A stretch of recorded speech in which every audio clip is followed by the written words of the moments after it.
j'ai entendu toute ma vie cette phrase de qu'est-ce qu'on va faire de lui, des professeurs, mais aussi de ma mère. Ah, donc, te construire et grandir dans les yeux déçus de tes parents, dans les yeux ensuite inquiets, parce que il y a d'abord, putain, mon gamin c'est le dernier, il comprend rien, et puis au fur et à mesure de l'âge, c'est qu'est-ce que je vais en faire, qu'est-ce qui va devenir de sa vie.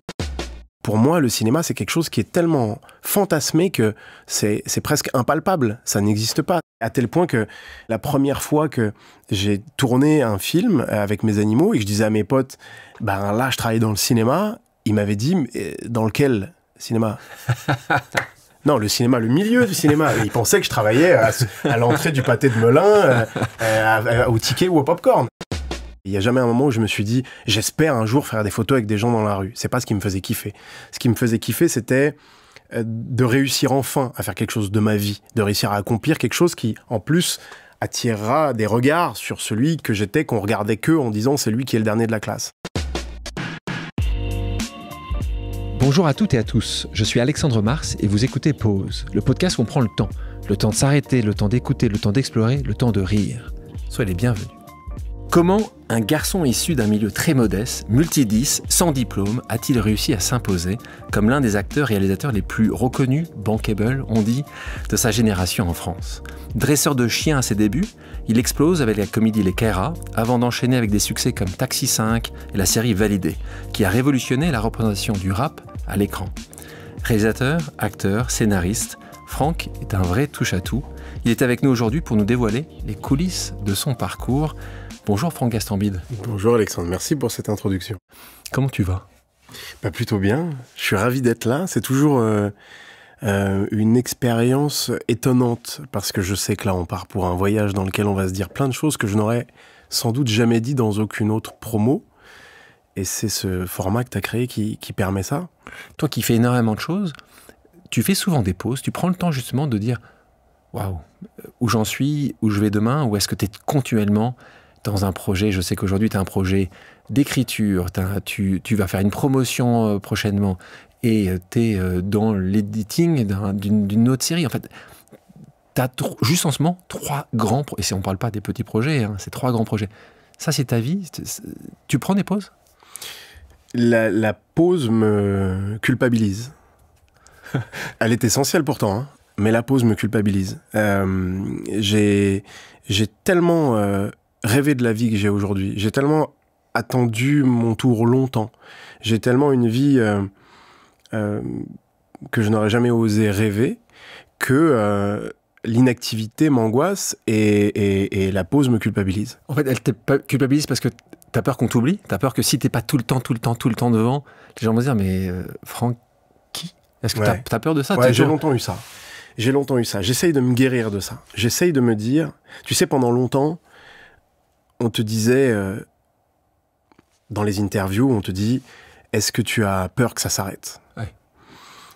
Et j'ai longtemps eu peur de ça. Et puis... j'ai fini par arriver à une conclusion dans laquelle je suis beaucoup plus apaisé et qui est surtout beaucoup plus juste quand on connaît mon histoire. Je me dis aujourd'hui, mais même si ça s'arrête, moi j'ai déjà gagné là. De là où je viens, rien ne me destinait à ce que je vis aujourd'hui, à ce que j'ai déjà gagné, à ce que j'ai réussi à accomplir. Donc, eh bien si ça s'arrête demain, c'était quand même déjà super. Et je peux t'assurer que tu vis beaucoup mieux comme ça. À quel moment t'as fait ce switch quand tu as eu suffisamment dans le compte en banque en disant juste « ça y est, ça c'est protégé, plus jamais je vivrai ». Ouais, il y a un truc qui est lié à l'argent, ça c'est sûr. Parce que quand t'en as manqué et que d'un coup tu te rends compte que cet argent te permet une partie d'angoisse en moins et puis surtout de faire du bien autour de toi. Ça change beaucoup de choses dans ta vie. Mais au-delà de l'argent, il y a le fait d'avoir accompli des choses. Quand j'ai fait Les Kairas, mon premier film, j'ai pris ça comme une espèce de chance qui probablement se reproduirait pas. Je me disais, j'aurais fait un film dans ma vie, c'est incroyable pour le mec de Melun qui dressait des chiens, quoi, tu vois. Et j'en suis à maintenant plusieurs films et plusieurs séries, et j'ai une chance énorme, c'est que chacun de mes projets a fait plus de succès que le précédent, ce qui est quand même un truc incroyable, et je suis tellement Je suis tellement content de ça. Tu en parles justement du gamin de Melun qui devient dresseur de chien. Pour ceux qui ne connaissent pas cette partie de Franck Gastambide, il faut bien remettre en fait la situation et l'expliquer. Tu grandis à Melun, t'as tes parents dans un milieu modeste, si ce n'est très modeste, ta maman est femme de ménage, ton papa travaille dans l'assurance, mais rapidement, il n'est plus dans le foyer. Donc tu te retrouves déjà dans un foyer qui est, si ce n'est dysfonctionnel, en tout cas, qui est dans une position compliquée. Et là, addition à ça, ce qui est le cas comme d'un certain nombre de personnes, tu te retrouves être non diagnostiqué, mais tu te retrouves en grande difficulté scolaire parce que tu cumules les 10, puisque tu es dyslexique, on en entend beaucoup parler, les gens connaissent peut-être moins la dyspraxie et la dyscalculie, et toi en plus je crois que tu es dysorthographie. Donc ouais. Je pense que je suis pas sûr qu'il y ait beaucoup d'autres 10 qui puissent exister. Et donc c'est vrai qu'on se retrouve dans une période, c'est mieux fait aujourd'hui, c'est pas encore parfait, mais en tout cas aujourd'hui on diagnostique les élèves, les enfants qui sont 10, sans les montrer du doigt en leur disant qu'ils sont bêtes, puisque on sait très bien que ça prend plus de temps à lire, à apprendre, à comprendre, à calculer, donc on leur donne souvent des temps plus importants pour le faire. Toi à ce moment-là, on t'affiche, et là donc voilà, c'est l'accompli, c'est l'humiliation au quotidien. Oui, parce que ce qui change tout, et heureusement les choses ont évolué, c'est que à mon époque, on ne sait pas ce que c'est. Et donc, tu finis par te dire que tu es tout simplement un imbécile. C'est ce que les gens disent de toi. Oui, et alors aujourd'hui, on va pouvoir revenir dessus, les choses avancent, évoluent, on se rend compte très vite et très tôt qu'il y a un de ces handicaps, un de ces 10, et c'est là où ça change tout. C'est là où ça change tout parce que, dans mon cas à moi, à partir du moment où on ne savait pas ce que j'avais, eh bien, tu n'as pas d'autre choix que penser que tu vaux moins que les autres. Et le terme est léger. En vérité, tu as vraiment l'impression que tu es un imbécile. Parce que le système scolaire et la scolarité et les résultats scolaires sont la seule chose dans lesquelles tu peux exister quand tu es un gamin. Ce qu'on te demande, c'est t'es classé combien à l'école ? Et t'as quelle note ? Et ta moyenne générale, c'est ça ? Et c'est combien ? Et est-ce que tu as eu ton brevet des collèges ? Et bon, quand t'as rien de tout ça, et que cette question est systématiquement une humiliation, quand on te dit t'es classé quelle place à l'école ? Mais toi, t'es dernier. Toute ma vie, j'ai été dernier. J'ai jamais été avant-dernier une seule fois. Donc, tu grandis dans, d'abord, ce manque d'estime de toi, et puis, devant ce constat d'être une déception pour ta famille, pour tes parents. Et là, en plus, particulièrement tes parents, là, on parle de ta maman, parce que c'est vrai qu'il y a une relation de toute façon particulière avec tous les garçons, toutes les filles aussi, mais tous les garçons avec leur maman.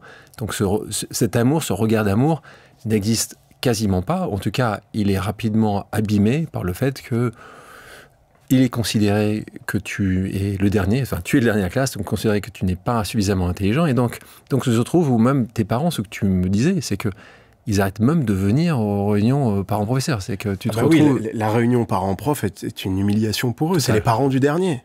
C'est les parents du dernier de la classe. J'ai entendu toute ma vie cette phrase de « qu'est-ce qu'on va faire de lui ?» des professeurs, mais aussi de ma mère.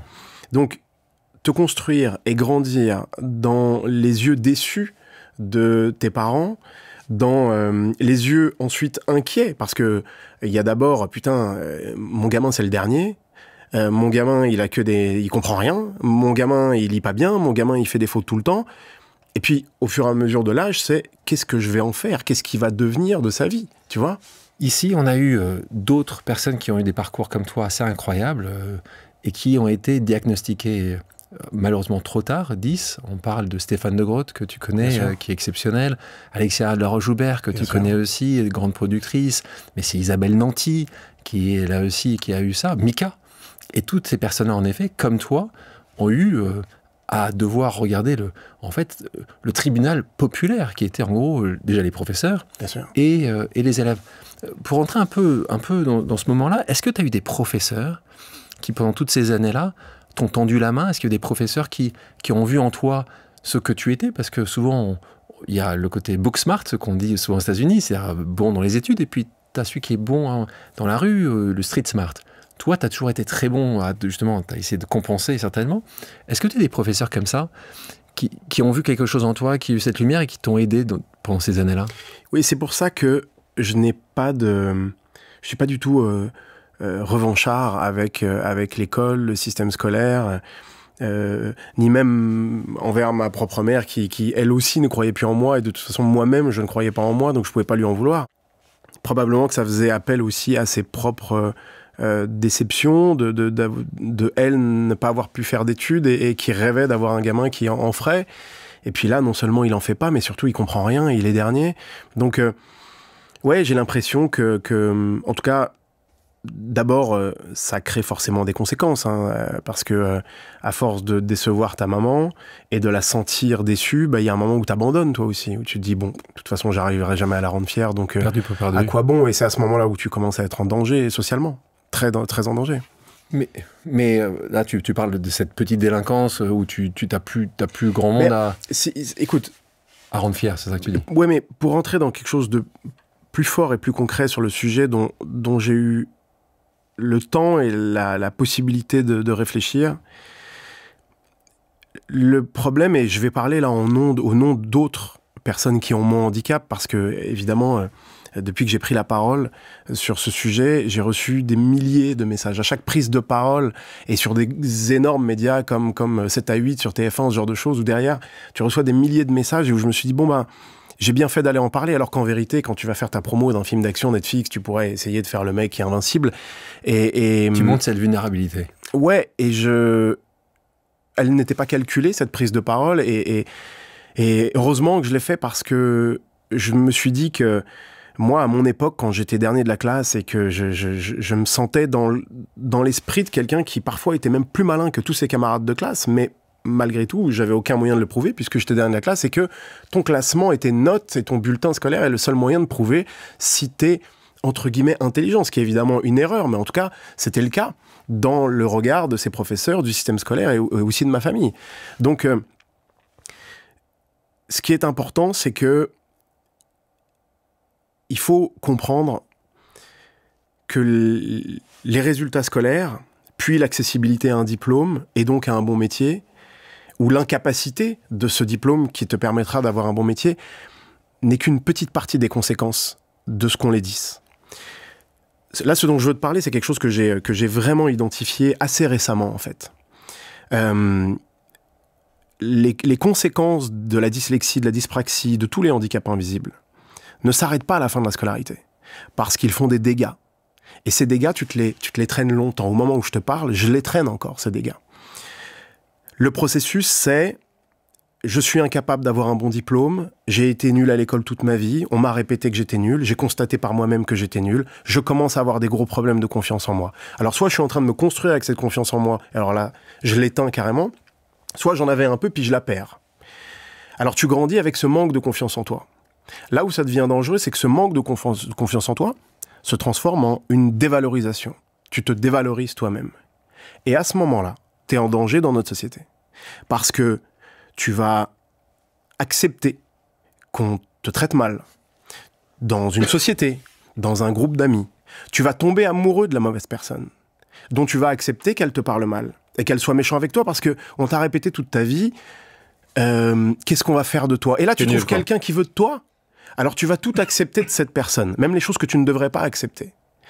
C'est pour ça que je te dis que les conséquences de ces handicaps invisibles, ils ne s'arrêtent pas à la fin de la scolarité. Ils continuent dans ta vie, ils continuent dans ta vie sociale, dans ta vie professionnelle et dans ta vie sentimentale. Parce que dans ta vie sentimentale, tu vas aussi probablement rencontrer un homme ou une femme, selon qui tu es, qui aussi a des symptômes, qui peut-être elle a souffert d'autres problèmes avec son père, son rapport aux hommes, son rapport aux femmes, peu importe, qui font qu'elle va aussi projeter sur toi ces choses-là. Mais quand toi, t'es un mec qui, même si extérieurement t'as l'air un peu solide, mais que tu es confronté à, en permanence, la construction que tu t'es faite de toi, c'est-à-dire un mec qui est quand même un peu nul, un mec qui sait pas écrire une lettre sans faire de faute, un mec qui a des problèmes avec les chiffres, un mec qui a des problèmes avec l'électronique, ce qui est mon cas en l'occurrence, tu vois, eh ben, t'as grandi avec tout ça. Tu te soignes pas comme ça de tout ça. Et puis, tu vas chercher à te guérir sur des choses, tu vas chercher à compenser. Alors tu vas aller vers une fille et c'est pas la bonne. Parce que peut-être qu'elle est très jolie, puis toi, t'as besoin de dire à ta mère qui te disait « Bah, qu'est-ce qu'elle te trouve, toi qui es nul à l'école ?» Oui, mais elle est jolie, hein.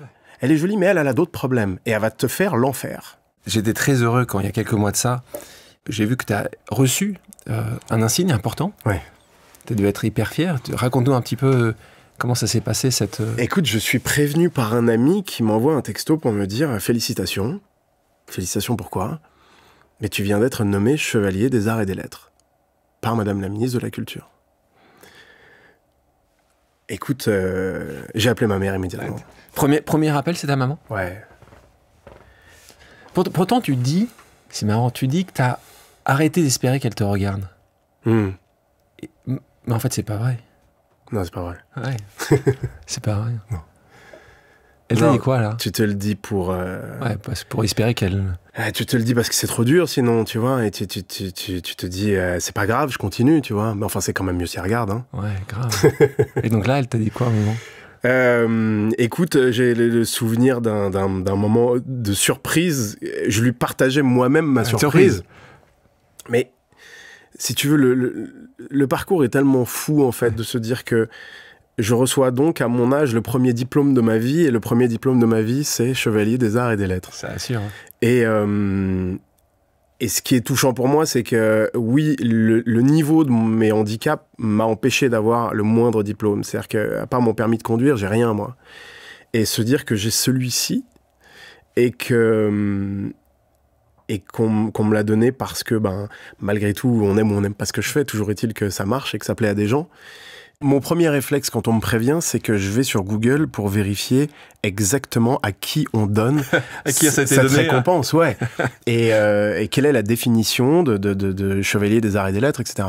Bon, là où j'ai réussi à l'accepter, c'est que c'est une distinction qui met en avant aussi le travail de quelqu'un, d'un Français, d'un artiste, et qui fait quelque chose qui a rayonné. Et encore une fois, tu aimes pas ce que je fais, c'est un débat qui... C'est ce que je préfère, la fraise ou le chocolat. Il n'y a même pas de débat sur t'aimes ou t'aimes pas. Mais oui, la réalité, c'est que j'ai dû me dire, bon Franck, accepte que ce que tu fais, ça plaît à des gens, accepte que ce que tu fais, ça marche, et que ça marche suffisamment pour qu'on te récompense, quoi. On va faire une pause amicale. Les pauses amicales, tu le sais, dans pause, je suis allé voir des gens qui t'aiment beaucoup. Et je leur ai dit, si vous aviez une question à poser à Franck, quelle serait cette pause ? Et on va commencer la première pause par un acteur, metteur en scène que j'aime beaucoup, on en parlait juste avant, qui a aussi quelques petits 10 qui ont handicapé sa première partie de sa vie. On va l'écouter. Mon cher Franck, est-ce que tu penses que les difficultés que tu as rencontrées sur ton parcours, au final, ont été des atouts ?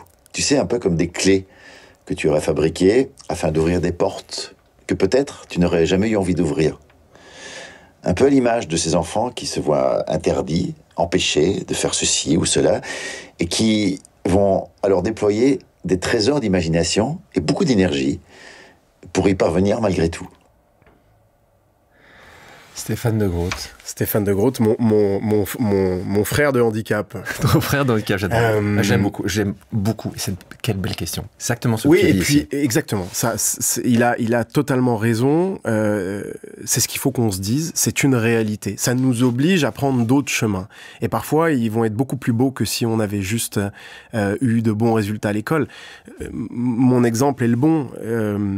J'étais celui qui était le moins bien parti à l'école, et probablement que de mes petits camarades de l'école de Melun, je suis un de ceux qui s'en est le mieux sorti, entre guillemets.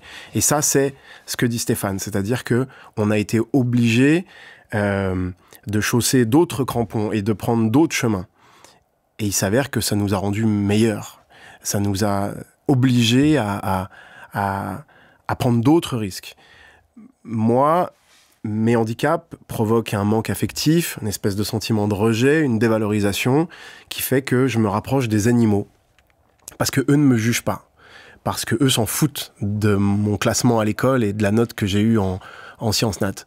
Et je me rends très vite compte que, en fait, on peut communiquer avec ces animaux. Là, c'est quel âge ? Quand tu dis, c'est quoi ? C'est là, j'ai 13 ans. 13 ans. J'ai 13 ans. J'ai 13 ans, je m'en rappelle vraiment bien, puisque c'est le moment où on doit faire son premier stage au collège d'orientation professionnelle, qui est quand même un moment de ta vie où tu es complètement perdu. On te dit, il faut que tu choisisses ce que tu veux faire à l'école, alors que toi, la seule chose qui t'intéresse, c'est de jouer au foot avec les copains à la récré. et les seuls êtres avec qui je me sens particulièrement à l'aise, c'est ceux qui ne me jugent pas, et donc ce sont les animaux. Donc 13 ans, pourquoi? Qu'est-ce qui se passe à 13 ans? Comment tu t'en souviens? Je m'en souviens très bien. Et donc c'est que tu rencontres une rencontre spéciale? Un chien, un Rottweiler. À l'époque, cette race existait très peu en France. Un beau bébé, hein. Ouais, et il ressemblait à une espèce d'ourson, il avait une grosse tête. C'était le chien de la police municipale qui était dans une cage, et en rentrant de l'école, je passais devant. Et il m'aboyait pas dessus. Et donc, je me suis arrêté, le voir, et puis tous les soirs. Et puis, c'est devenu mon pote de derrière la cage, jusqu'à ce que je me fasse pote avec son maître, parce que je voulais le rencontrer hors de la cage. Et puis très vite, j'ai dit, je voudrais faire mon stage du collège avec ce monsieur qui a son chien. Pas trop pour le monsieur et le policier, en vérité, beaucoup plus pour le chien. Et puis très vite... Ton premier stage, c'était à la police municipale? Ouais. J'adore. Ouais. Pour le chien. Pour être avec le chien. Et puis très vite, je me dis, mais ces chiens... Il s'appelait comment, le chien? Il s'appelait Bilbo. Ça fait très longtemps que j'ai pas dit ce nom, mais tu vois, il est sorti d'un coup. Bilbo. Ouais. Ça paraît con, mais ça change tout, ça. Et d'un coup, ça me plaît, d'un coup, je comprends, et puis d'un coup, je veux apprendre à communiquer avec lui, et pour communiquer avec lui, il faut faire de l'éducation. Et d'un coup, je comprends que le dressage d'animaux, c'est pas une contrainte, mais un moyen de communiquer avec eux. Mais comment tu comprends ça à 13 ans, 14 ans? Internet n'est pas aussi développé qu'aujourd'hui. Comment tu fais pour savoir parler d'éducation avec des chiens? Tu allais voir un dresseur? Tu le fais par toi-même? La suite de tout ça, tu l'as dit, ça change tout quand on se parle d'une époque où il n'y a pas Internet. Bah oui. C'est que tu regardes sur le bottin. Le bottin, tu rappelles, tu sais que le bottin. Les pages jaunes, c'est ça? Les pages jaunes. Et puis tu cherches élevage de Rottweiler. T'as 13 ans, tu fais ça? Oui, et je dis à maman, je voudrais aller là. Ok, je vais appeler. Vous voudriez bien prendre mon fils en stage? Avec un téléphone filaire. Hein, un téléphone filaire. Et waouh. Pas de portable, ça existait ça. Et là, tu es pris dans un élevage de Rottweiler où je suis le gamin le plus heureux du monde parce que je suis avec ces chiens qu'on dirait des petits ours et ils me fascinent. Mon métier, c'est concrètement de nettoyer les cages, tu vois, à ce moment-là. Ouais. Et puis, je dois y faire un stage de 2 semaines et j'y passe 3 ans. Parce que je veux comprendre tout, et puis je veux apprendre à les élever, à les dresser, et puis surtout, en fait, c'est là où on en revient à notre problématique du dyslexique qui manque de confiance en lui, etc. C'est que d'un coup, il y a quelque chose dans lequel je suis bon. Parce que là, c'est du feeling, c'est du ressenti, c'est de l'instinct. C'est comment je vais rentrer en communication avec cet animal. Là, il n'y a pas besoin de connaître ces tables de multiplication par cœur, et je deviens meilleur que les autres. Et je deviens, entre guillemets, pardon, c'est très prétentieux, tellement compétent qu'on finit par me demander de faire du cinéma avec ces chiens. Attends, là tu vas beaucoup trop loin. Tu vas trop vite là. Non mais ça va très vite. Moi, ce qui m'intéresse, évidemment, on va te retrouver sur Rivière Pourpre, mais ce qui m'intéresse, encore une fois, c'est quand tu vas voir ce bottin, c'est que tu rentres là-bas, ça c'est passionnant. Parce que là aussi, c'est un chemin de traverse que tu prends. Moi, ce qui me passionne dans les rencontres que j'ai sur Pause, c'est des rencontres comme avec toi, où je dis, mais comment tu te retrouves là? Et tu te retrouves pas là juste parce que quelqu'un t'appelle pour, à ce moment-là, ce film Les Rivières Pourpres. C'est que tu te retrouves avec ce chien d'une cage quand tu quittes ton collège. Et c'est ça qui est incroyable. C'est qu'à un moment ou à un autre, ces chemins de traverse, ils sont assez uniques. C'est ça, y en a. Et donc là, si on continue, là, t'es toujours pas très bon à l'école ou très mauvais à l'école. On t'oriente vers du CAP. C'est ça qui se passe? Comment tu fais à ce moment-là? Oui, un BEP ou un CAP, je ne sais même plus. De toute façon, je ne l'ai pas eu. Oui, tu nous as dit que tu n'as pas de diplôme. Donc tu as vraiment quitté l'éducation nationale sans aucun diplôme. Ouais. Ok. Et donc, avec ce que ça implique, c'est-à-dire pas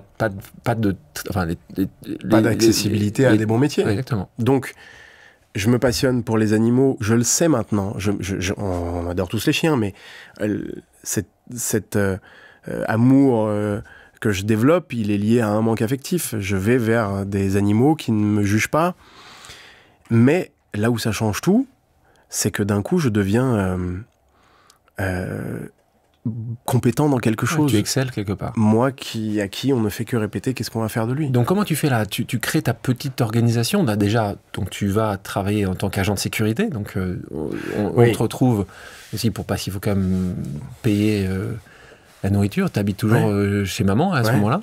Et donc là, comment tu fais? Donc t'as ton chien à toi, t'as un chien, parce que ça coûte aussi cher, des chiens à nourrir, à s'occuper, le vétérinaire. Donc t'as C'est lequel ton premier chien? Écoute, je fais d'abord, je me passionne pendant, donc de 13 ans jusqu'à 18, je ne fais que m'occuper des chiens des autres, de dresser les chiens des autres, et surtout, je me retrouve à avoir des dizaines de personnes qui viennent dresser leurs chiens chez moi, quoi. Donc, dans la forêt derrière chez moi, les week-ends, il y avait une espèce de tribu de 10-15 mètres avec leurs chiens, et j'éduquais les chiens de tout le monde, et je me faisais mes petits sous comme ça. Et j'existais. J'étais en train de faire quelque chose, et les gens me disaient « Merci Franck, c'est super, il écoute mieux maintenant ». Mais tu sais, quand t'as jamais rien réussi, c'était déjà énorme. J'étais quelqu'un, j'étais le mec qui dresse les chiens. Alors qu'avant, j'étais juste le mec qui était nul à l'école. Donc, ça me fait kiffer. J'existe. Et maintenant, oui, il faut travailler. Et quand tu n'as aucun diplôme, aucune formation, eh bien, tu fais des métiers qui nécessitent, en tout cas à l'époque, qui nécessitaient aucun diplôme, aucune formation. Donc, je me retrouve à faire les pires jobs de ma vie. Donc, je suis maître chien, vigile, quoi, la nuit. Là, j'ai 18 ans, 19 ans. Pour mes 18 ans, on m'offre mon premier chien, mon premier Rottweiler. Qui te l'offre? Mes parents. Tes parents? Ouais. Tu dis mes parents. Ton papa aussi? Ma maman. Il s'appelle comment? Lord. Lord. Ouais. Ouais, bah, tu sais, ça peut paraître ridicule quand tu parles d'un animal et tu te dis, ouais, je lui dois beaucoup. Mais je lui dois beaucoup. Parce que Lord, c'est ma porte d'entrée au cinéma. Ça paraît fou. Mais je crois que je dois être le seul mec qui a commencé dans le cinéma en étant dresseur d'animaux pour les films, tu vois. Donc, ouais, j'ai ce chien qui est très intelligent, où ça devient mon gars, vraiment. Mon meilleur pote, tu vois, ça, je te jure que ça semble être des phrases toutes faites quand on se dit il lui manquait que la parole, mais c'était vraiment le cas. Et on se retrouve à faire des choses ensemble, à faire des films, quoi. Alors comment je te retrouve sur ce film Cassel, Kassovitz, Reno, Les Rivières Pourpres, pour ceux qui s'en souviennent, il y a quelques années de ça. Comment je te retrouve là? T'es peut-être un très bon dresseur de chiens. Je te rappelle que t'es à Melun. Là, on parle d'une autre société lointaine. Et puis il y a des gens qui t'ont peut-être... et c'est ça aussi que je veux mettre en avant. Quelle est la personne qui t'a connecté? Comment t'as trouvé? Raconte-nous. Non, mais t'as raison de dire ça parce que on peut avoir tendance... Enfin, moi, j'ai un peu la sensation de m'être fait un peu tout seul, mais enfin, il a quand même fallu parfois qu'on te mette sur le chemin en disant c'est par là. Tu vois, après, il faut que tu le fasses toi, le chemin. Tu serres tes baskets et tu montes avec ton sac à dos. Mais n'empêche qu'on t'a montré un peu le chemin. Tu sais, c'est l'histoire de la voiture rouge. Tu connais ça? Non, raconte-moi. Non, tu connais pas ça? Je connais pas la voiture rouge. J'étais sûr que tu connaissais ça. Ouais, bah, en fait, ça parle des opportunités de la vie. Ouais. Tu sais, c'est que si je te demande combien en venant ici tu as croisé de voitures rouges, tu es incapable de me le dire. Ouais. Si je te dis demain, je te donnerai 100 € pour chaque voiture rouge que tu auras vue, là, tu vas faire attention à ces voitures rouges. Okay. Moi, je me rends compte qu'il y a des tas d'opportunités qui passaient et que j'ai saisies, que je ne laissais pas passer, tu vois. C'est cette théorie-là pour moi. Ouais. C'est-à-dire que tu saisis les choses, quoi. Et en fait, écoute, c'est une longue histoire. Je ne sais pas si elle est très intéressante pour les gens, mais je me rends compte que dans ma banlieue, il y a un monsieur qui dresse des animaux pour le cinéma. Et ça me fascine parce que pour moi, le cinéma, c'est quelque chose qui est tellement fantasmé que c'est presque impalpable. Ça n'existe pas. C'est un monde où les gens viennent qu'en hélicoptère et où tout est fermé. Il y a l'armée et tu peux pas y aller. C'est ça dans ma tête, le cinéma, tu vois. C'est pas pour toi, en tout cas. Non, c'est pas pour moi. Et à tel point que je t'avais raconté cette anecdote, mais la première fois que j'ai tourné un film avec mes animaux et que je disais à mes potes, ben là, je travaille dans le cinéma, ils m'avaient dit, dans lequel cinéma? Non, le cinéma, le milieu du cinéma. Et ils pensaient que je travaillais à l'entrée du pâté de Melun, au ticket ou au popcorn. C'est que je viens d'un monde où c'était impossible. Travailler dans le cinéma, ça veut dire travailler dans la salle de cinéma, pas dans le milieu du cinéma. Les gens autour de moi travaillent à la poste, travaillent au supermarché, ont des vies simples, comme maman, comme j'avais moi, à être vigile dans des trucs pourris, à être vigile la nuit dans des gares, à devoir me bagarrer avec des gens. C'était ça ma vie. Et là, d'un coup, je travaille dans le cinéma, tu vois. Donc ça paraissait déjà fou et totalement inaccessible. Sauf que je sais que je suis un bon dresseur. Je sais que je sais communiquer avec les animaux et je sais leur demander de faire des choses. Et je me rends compte que pas loin de chez moi, il y a quelqu'un qui fait ça. Et je fais tout pour rencontrer ce monsieur, et je fais tout pour qu'il m'aime. Et je lui dis, mais moi, si tu m'emmènes, j'irai promener les chiens entre les prises, je leur donnerai à manger, à boire, je fais tout ce que tu veux. Et ce monsieur me dit, ok, ben, je mets ça dans un coin de ma tête. Mais je continue à être sur le coup et à m'intéresser. Et puis je vois qu'il va y avoir un film qui s'appelle Les Rivières pourpres, dans lequel je savais qu'il s'agissait de chiens, où le personnage principal a peur des chiens. Et c'est ce monsieur qui a été pris en dresseur, et je l'appelle. Je dis, j'ai des chiens qui peuvent convenir vraiment. Ok, alors passe dimanche me montrer tes chiens. Et là, j'arrive avec mes chiens à qui j'avais appris presque à lire, à compter. Et je montre ce que je sais faire, et il me dit, ok, alors on les prend. Et je me retrouve, quelques semaines après, à partir dans son gros 4x4, avec mes chiens dans le coffre, et on part tourner ce film, donc de Kassovitz, à Chamonix. Et je me rappellerai toute ma vie parce qu'on est logé dans un Novotel. J'avais jamais dormi dans un Novotel de ma vie. Et mon angoisse, c'était de me dire, si demain j'y arrive pas à faire ce qu'ils veulent faire avec les animaux, est-ce que je vais devoir rembourser la chambre? Mon angoisse, c'était ça. J'en étais à ce niveau-là, moi, tu vois.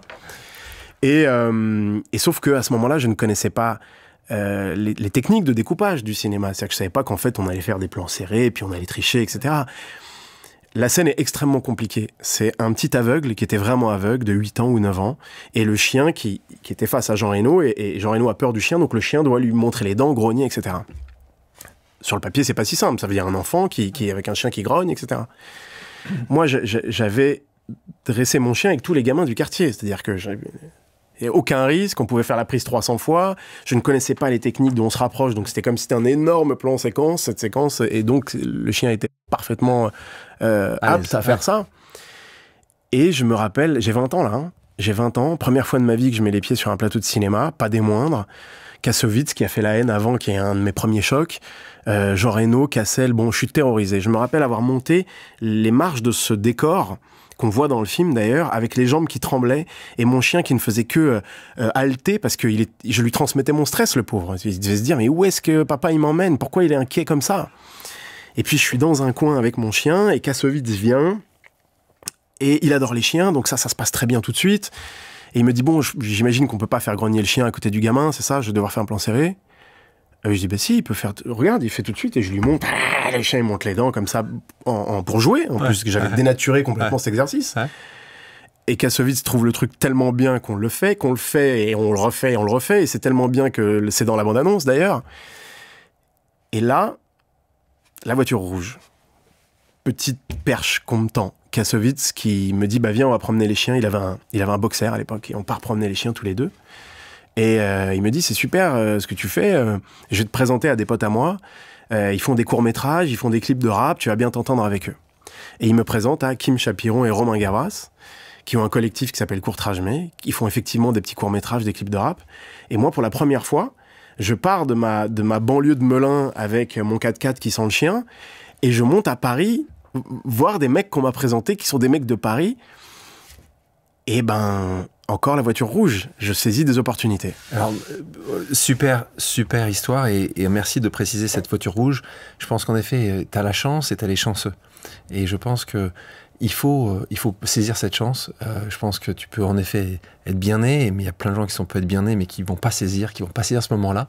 Et puis il y a des gens qui ont peut-être moins de chance au départ, mais qui, chaque fois quelque chose qui passe, c'est exactement ce que tu dis avec cette voiture rouge, tu te retrouves avec, à ce moment-là, aller promener vos chiens avec Kassovitz. Maintenant, il y a aussi quelque chose qui est important, c'est ces rencontres. C'est pour ça que je te remercie d'en parler. Je vois 2 rencontres importantes. Ce dresseur de chat, tu te souviens comment il s'appelle? Frédéric Chauvineau, qui nous a quittés. Ok, donc là, encore une fois, je pense que cette personne-là, elle t'ouvre pas la porte. Elle t'ouvre pas la porte, elle te choisit pas avec le chien. Pas aujourd'hui, même chose. Donc ça, c'est aussi ces gens-là, et je le dis pour toute personne, on a ces rencontres-là, des gens qui, à un moment ou à un autre, ont vu quelque chose en toi. Alors, le travail que tu as pu effectuer avant, mais c'est essentiel. Et à nous-mêmes aussi, d'ouvrir la porte à ces gens-là, de tendre la main quand on a réussi. Parce que, encore une fois, il y a toujours la volonté de partager. Et puis, tu as Kassovitz, en effet, qui te fait aller sur Paris, quoi. Sans se rendre compte. Oui, c'est-à-dire que même quand j'en reparle avec Mathieu, quand je le croise, il a un vague souvenir de ça. Mais c'est pour ça que c'est important quand tu dis, il faut maintenant qu'on fasse des passes. Alors, j'essaye de le faire quand je fais valider, où tous les héros sont des inconnus, pour qui c'était le premier casting de leur vie, et qui pour certains maintenant ont des carrières, des agents, et j'essaye de faire le SAV en leur présentant des agents, etc. Mais effectivement, parfois, C'est une petite passe. Mais cette passe, elle est essentielle. Exactement. En tout cas, elle est essentielle, dépendant de ce que tu en fais. Et donc là aussi, c'est très important. Sans travail, ça va être compliqué d'en faire quelque chose. Ouais. Tu veux rester dans ce monde-là. Je te retrouve à ce moment-là chez MTV. Alors, MTV de l'époque, c'est pas l'MTV d'aujourd'hui, parce que je suis même pas sûr que ça existe encore. Mais MTV à l'époque, c'est grand. Et puis c'est une marque qui faisait un peu rêver, c'est l'Amérique. Ouais. C'est l'Amérique. C'est l'Amérique, exactement. Bah, c'est la chaîne sur laquelle on regardait l'équipe de rap qui m'ont fait rêver. Et donc là, tu te retrouves. Et là, je te retrouve. Et faire quoi? Cadreur. J'ai l'impression qu'il n'y a pas loin quelqu'un qu'on aime beaucoup l'un et l'autre qui est Mouloud Achour. C'est ça. Raconte-nous un peu comment tu. Qu'est-ce qui se passe à ce moment-là? Qu'est-ce que tu fais toi, parce que là, t'es plus avec ton chien, là. Ils sont pas loin encore. Ils sont pas loin. Écoute, quand on se parle de Mathieu Kassovitz qui me fait une passe sans trop s'en rendre compte, ben, il y a sur mon chemin Mouloud Achour qui, j'en suis sûr, ne se rend pas compte non plus qu'il me fait une passe qui va devenir ce que c'est devenu. Au sein de Courtrajmé, j'ai ma petite caméra, j'ai envie de faire des choses. Je suis vigile la nuit dans des entrepôts ou dans des gares avec mes chiens. Et la journée, je vais chez MTV, j'essaye de faire des petits sketchs, j'essaye de suivre Mouloud à la caméra. Mouloud me permet mes premiers cachets officiels, fiches de paye de cadreur. J'ai ma petite caméra, Mouloud a des idées, viens on va là, viens on va dans Paris, viens on fait ça, et je le filme et on fait des trucs. C'est le moment où je me dis, mais en fait, là, je suis payé pour travailler à la télé. C'est un autre truc complètement fou, quoi. Ce qui est fou dans ces parcours, et c'est pour ça que maintenant, j'essaye de faire attention à ça sur les passes que moi, je peux faire. Et parfois, il n'y a pas besoin de les appuyer beaucoup, les passes. Quand on parle de Mathieu Kassovitz qui me présente aux gens de Courtrajmé, Mouloud qui me dit, viens avec moi filmer mes conneries dans Paris, c'est pas une passe énorme.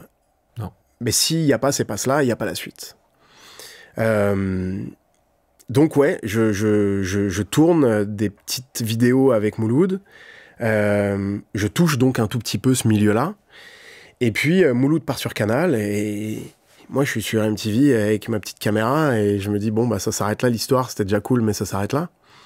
Et je rencontre mes deux potes, JB et Mehdi, en qui je vois des vraies compétences de comique et de comédien, que je ne me suis jamais reconnu moi d'ailleurs. J'ai commencé à faire l'acteur totalement par hasard et complètement contre ma volonté. Mais je vois Mehdi et JB et on traîne dans les couloirs d'MTV, Mouloud est parti sur Canal, ok, qu'est-ce qu'on fait? Et d'un coup je me dis, bah, essayons de tourner des choses, on est là... Et il y a un producteur de l'époque chez MTV, François Xavier, qui nous dit « Ok les gars, bah, si vous voulez, prenez le petit studio, prenez les caméras, faites des choses si vous voulez, on sait jamais. » Et je tourne plusieurs sketchs, plusieurs petits programmes. Mehdi et JB viennent sans trop savoir ce que ça va devenir, mais de toute façon ils galèrent autant que moi, donc ils me suivent.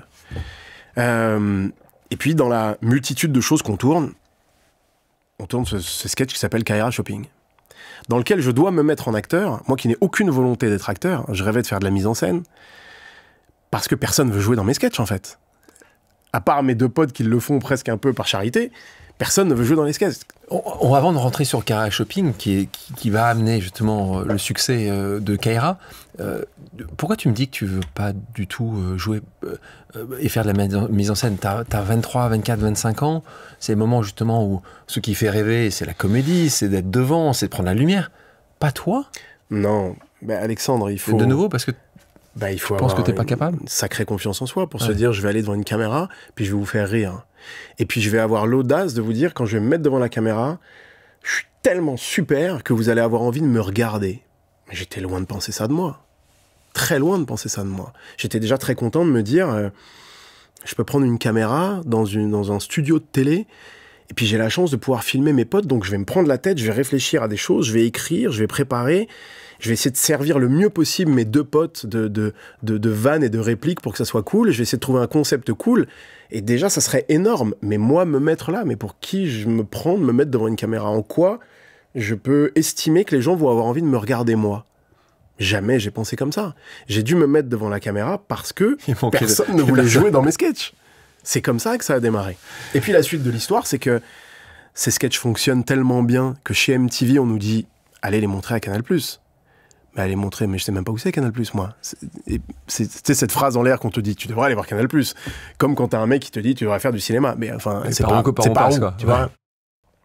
Donc on nous aide, et puis on atterrit dans le bureau d'Ariel Saraco, qui à l'époque était à la direction des programmes de Canal+, et qui regarde ces sketchs et qui nous dit « Bon, c'est très drôle, mais enfin, on peut pas mettre ça à la télé. » Donc on va vous mettre sur Internet, et vous allez devenir la première web-série de l'histoire de Canal+.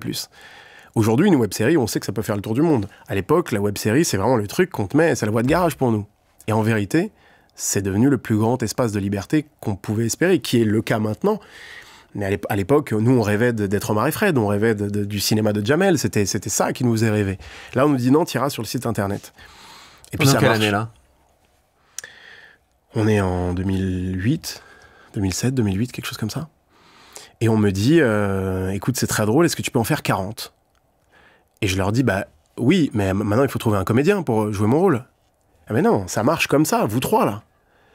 Mais non, mais moi, je suis pas acteur, je veux réaliser. Ah oui, mais non, ça marche, vous trois, ne commence pas à changer, on t'a dit que ça marche. Et alors là, tu la fermes, ok, très bien. J'appelle les mecs et je leur dis, ils veulent qu'on en fasse 40. Ok, super, bah, t'as 40 idées, bah je sais pas, je vais essayer. Et donc, j'écris 40 sketchs. C'est toi qui écris? Ouais. Et alors, c'est vraiment de l'arrache, hein, j'ai un petit caméscope qu'on me prête, qui est posé sur pied. On tourne un plan séquence de 2 minutes 30 à chaque fois. La raison pour laquelle c'est un plan séquence où les gens disaient, c'est super, en un plan, ils font ça...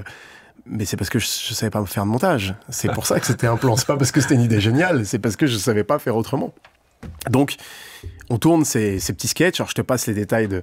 Il y a des journées où on arrivait à en tourner 3-4, puis il y a des journées où on en faisait qu'une, parce que à chaque fois, il fallait recommencer, puisque c'était qu'un plan séquence. Si on se marre à la fin, il faut tout recommencer. Bon, bref. Mais c'est une période où on est tous les trois loin de se douter que ça va devenir ça. Moi, j'arrive de Melun, parce que j'habite encore à Melun à ce moment-là, avec mon pit dans la voiture, un sac de fringues, des sandwichs, et on se met en bas de la tour de Mehdi, et le caméscope posé sur pied, j'appuie sur rec et on tourne devant, quoi, tu vois. Et puis ça devient une petite web-série qui fonctionne au point qu'on me dise tu devrais en faire un film. Et donc là, rencontre essentielle dans ta vie d'artiste, de vie de comédien, c'est... les frères Altmeyer. Essentiel, effectivement, dans ma carrière, puis dans ma vie. C'est-à-dire que je ne fais pas grand-chose dans ma vie sans les concerter, plus particulièrement Nicolas Altmeyer, j'aime à les appeler mes papas du cinéma, mais c'est pas vraiment que dans le cinéma. Puisque j'ai pas de papa, il y a des tas de choses aussi où je les concerte. Parce que tu dis Nicolas. Oui, mais j'adore Eric. Bien sûr. C'est des affinités, quoi, tu vois. Ouais. Et donc juste, on parle de Nicolas et Eric Altmeyer, qui sont donc des producteurs, qui ont produit beaucoup de succès. Et c'est pas, encore une fois, aujourd'hui, on les voit, mais ça a été aussi compliqué. C'est des vrais entrepreneurs, ils ont créé, ils ont construit, ils ont pris des risques, en particulier avec toi, parce qu'il y a quand même... Tu peux faire une web-série et c'est pas la même chose que d'en faire un succès à plus d'1 million. Et surtout, ce que j'adore chez Nicolas et Eric, pour les connaître un petit peu, c'est qu'ils ont confiance et que cette confiance, elle dure. Un ami à moi que tu connais et que tu aimes beaucoup, qui est Grand Corps Malade, est un autre personnage exceptionnel et qui est très proche de Nicolas et d'Eric, et qui, depuis le premier film, là aussi, il fallait faire confiance à Grand Corps Malade, et qui, depuis, a suivi tous les succès. Exactement. Donc ça, c'est beau quand même, des gens qui te suivent. Donc ça, Nicolas en particulier. Ouais, c'est... Première fois que tu t'en souviens, première fois que tu le vois? Très bien. On en reparle souvent, d'ailleurs. Une petite brasserie en bas de chez Mandarin, donc la société de production qui a changé depuis, mais qui était rue de la Folie-Méricourt. Et j'essaye de faire bonne figure. Je suis très impressionné par ces messieurs qui ont déjà un palmarès dans le cinéma incroyable, qui sont des producteurs très en place, très respectés dans le milieu du cinéma. Et ma problématique, c'est comment ces gens vont me prendre au sérieux. Comment je pars à un rendez-vous qui peut être game changer pour moi, en sachant que je serai incapable d'écrire un scénario qui n'aura pas 3 fautes par phrase. Mon bagage de complexe face à des gens qui sont brillants, très bien installés, qui n'ont pas du tout besoin de moi, et que je dois séduire, et à qui je dois dire, je vous jure, croyez en moi. Ben écoute, j'ai fait de mon mieux ce jour-là. T'es bon vendeur, toi? J'espère l'être devenu. Ouais. Mais je le suis devenu avec mes succès. Au moment où je rencontre Nicolas et Eric Altmeyer, t'as rien. Dans cette brasserie, j'ai fait mes petits sketchs sur Internet. c'est eux qui ont été visionnaires. C'est eux qui se sont dit, bon, ce petit mec, peut-être qu'il en a sous le pied, alors que j'étais même pas convaincu moi-même que j'en serais capable. Et comment ça se passe à ce moment-là? Ils te proposent quelque chose, donc là, c'était d'adapter Kaira Shopping au cinéma, c'était ça la proposition? Ouais, c'était ça. Alors évidemment, c'était un peu plus... Il fallait être un peu plus malin, quoi. L'idée n'était pas de faire une succession de sketchs, mais plutôt de se servir de ces personnages et d'en faire un film, de raconter des choses aussi à travers ce film, ce qui a été le cas. Et c'est là où ils sont brillants, c'est là où ce sont des producteurs qui, au moment où on développe les Kaira, ils sont en train de faire La Conquête, le film sur Sarkozy. Voilà, sont des gens brillants qui vont très vite mettre le doigt sur là où je suis bon, là où je suis moins bon, et qui vont m'accompagner sur ce scénario avec un film où, à chaque étape, je me pose la question de savoir si j'en suis capable. C'est ça qui est assez effrayant, quoi, tu vois. Et je me rappelle très bien de C'est normal, là. Ouais. C'est parce que là, c'est quand même... Là, on est dans une machinerie, c'est autre chose. Et puis surtout, c'est inespéré. Ouais. Finalement, il se passe 10 ans. Entre le moment où je mets mes pieds sur un plateau de cinéma, Les Rivières Pourpres de Kassovitz avec mes chiens, et au moment où je mets les pieds sur mon premier plateau de cinéma à moi, les Kaira. Il se passe 10 ans. Donc... C'est long pour toi? C'était long? Je crois qu'il faut qu'on accepte que j'avais pris du retard, moi. J'étais pas sur le même chemin. Tu sais, par exemple, quand je rencontre Kim Chapiron et Romain Gavras, ils me filent une cassette VHS avec leur court-métrage dessus, et je regarde ça et je me dis, waouh, en fait, je comprends même pas comment ils font, tu vois. Je comprends même pas l'objectif qu'il y a sur leur caméra. Je comprends après que c'est des fisheye qu'ils ont adaptés sur des caméscopes. Mais moi, quand je vais chez Boulanger regarder les caméscopes, ça fait pas la même image qu'eux. Et puis, je comprends qu'en fait, ils ont accès au premier banc numérique chez eux, qui font de l'étalonnage, je comprends que je suis trop loin. Je comprends que c'est foutu, en fait. À ce moment-là, c'est ce que je me dis. Mais oui, parce que, et ça n'enlève rien à leur talent, mais Romain Gavras, il a compris des choses plus vite que moi, qui est le fils d'une femme de ménage. Et donc, j'ai 10 ans de retard. Et ces mecs, ils sont sur l'autoroute depuis qu'ils sont nés. Encore une fois, et ça n'enlève rien à leur talent. Il y a des tas de gens qui sont sur l'autoroute depuis qu'ils sont nés, qui font rien. Mais n'empêche que... C'est plus simple. Ça peut être plus simple. C'est surtout essentiel pour une chose sur laquelle je pense qu'il faut qu'on fasse attention avec les plus jeunes et la manière dont on leur parle. C'est que ça change des choses sur tes possibilités. Moi, il n'y a pas un seul moment où, quand je suis gamin, je me dis le cinéma, c'est possible pour moi. Romain, il s'est jamais posé la question d'autre chose que je ferais du cinéma, tu vois. Donc c'est là où ça change des choses. Et forcément, les années que je passe à me dire, mais en fait, peut-être que je pourrais, en fait, peut-être que je serais capable, on sait jamais, il se passe 10 ans. Tu vois, de me décomplexer, de me dire non, moi je suis juste le mec qui dresse les chiens sur le tournage. Même si, quand je dresse les chiens sur le tournage, après je vais remettre le chien dans la voiture, et puis je reste toute la journée sur le plateau à regarder comment ils font. Et j'apprends, et je finis par me dire, putain, mais je crois que je comprends comment ça se passe, peut-être que je pourrais, mais non, tu peux pas, toi, t'es un mec de Melun, t'as ta voiture qui sent le labrador, et t'es un dresseur de chiens, tu vois, et... Souvent, t'as entendu ça souvent, après ? Quand t'as commencé, on t'a souvent... Je peux pas dire qu'on m'ait écrasé. Pas écrasé, mais t'as entendu, t'as les gens... Mon surnom, c'était Franck Deschiens, tu vois, avec mes potes de Courtrajmé. Et c'est pas grave, j'étais Franck Deschiens, tu vois. Mais n'empêche que Franck Deschiens, qui devient un mec qui fait son premier film, qui fait plus d'entrées que tous leurs films réunis, d'un coup, ça provoque une espèce de trouble. T'invites quand même après ou pas ? Ouais. T'as hésité ? Non, il n'y a pas d'aminosité, tu vois. Ouais. Mais n'empêche que... Sauf qu'il y a un sujet, de dire juste...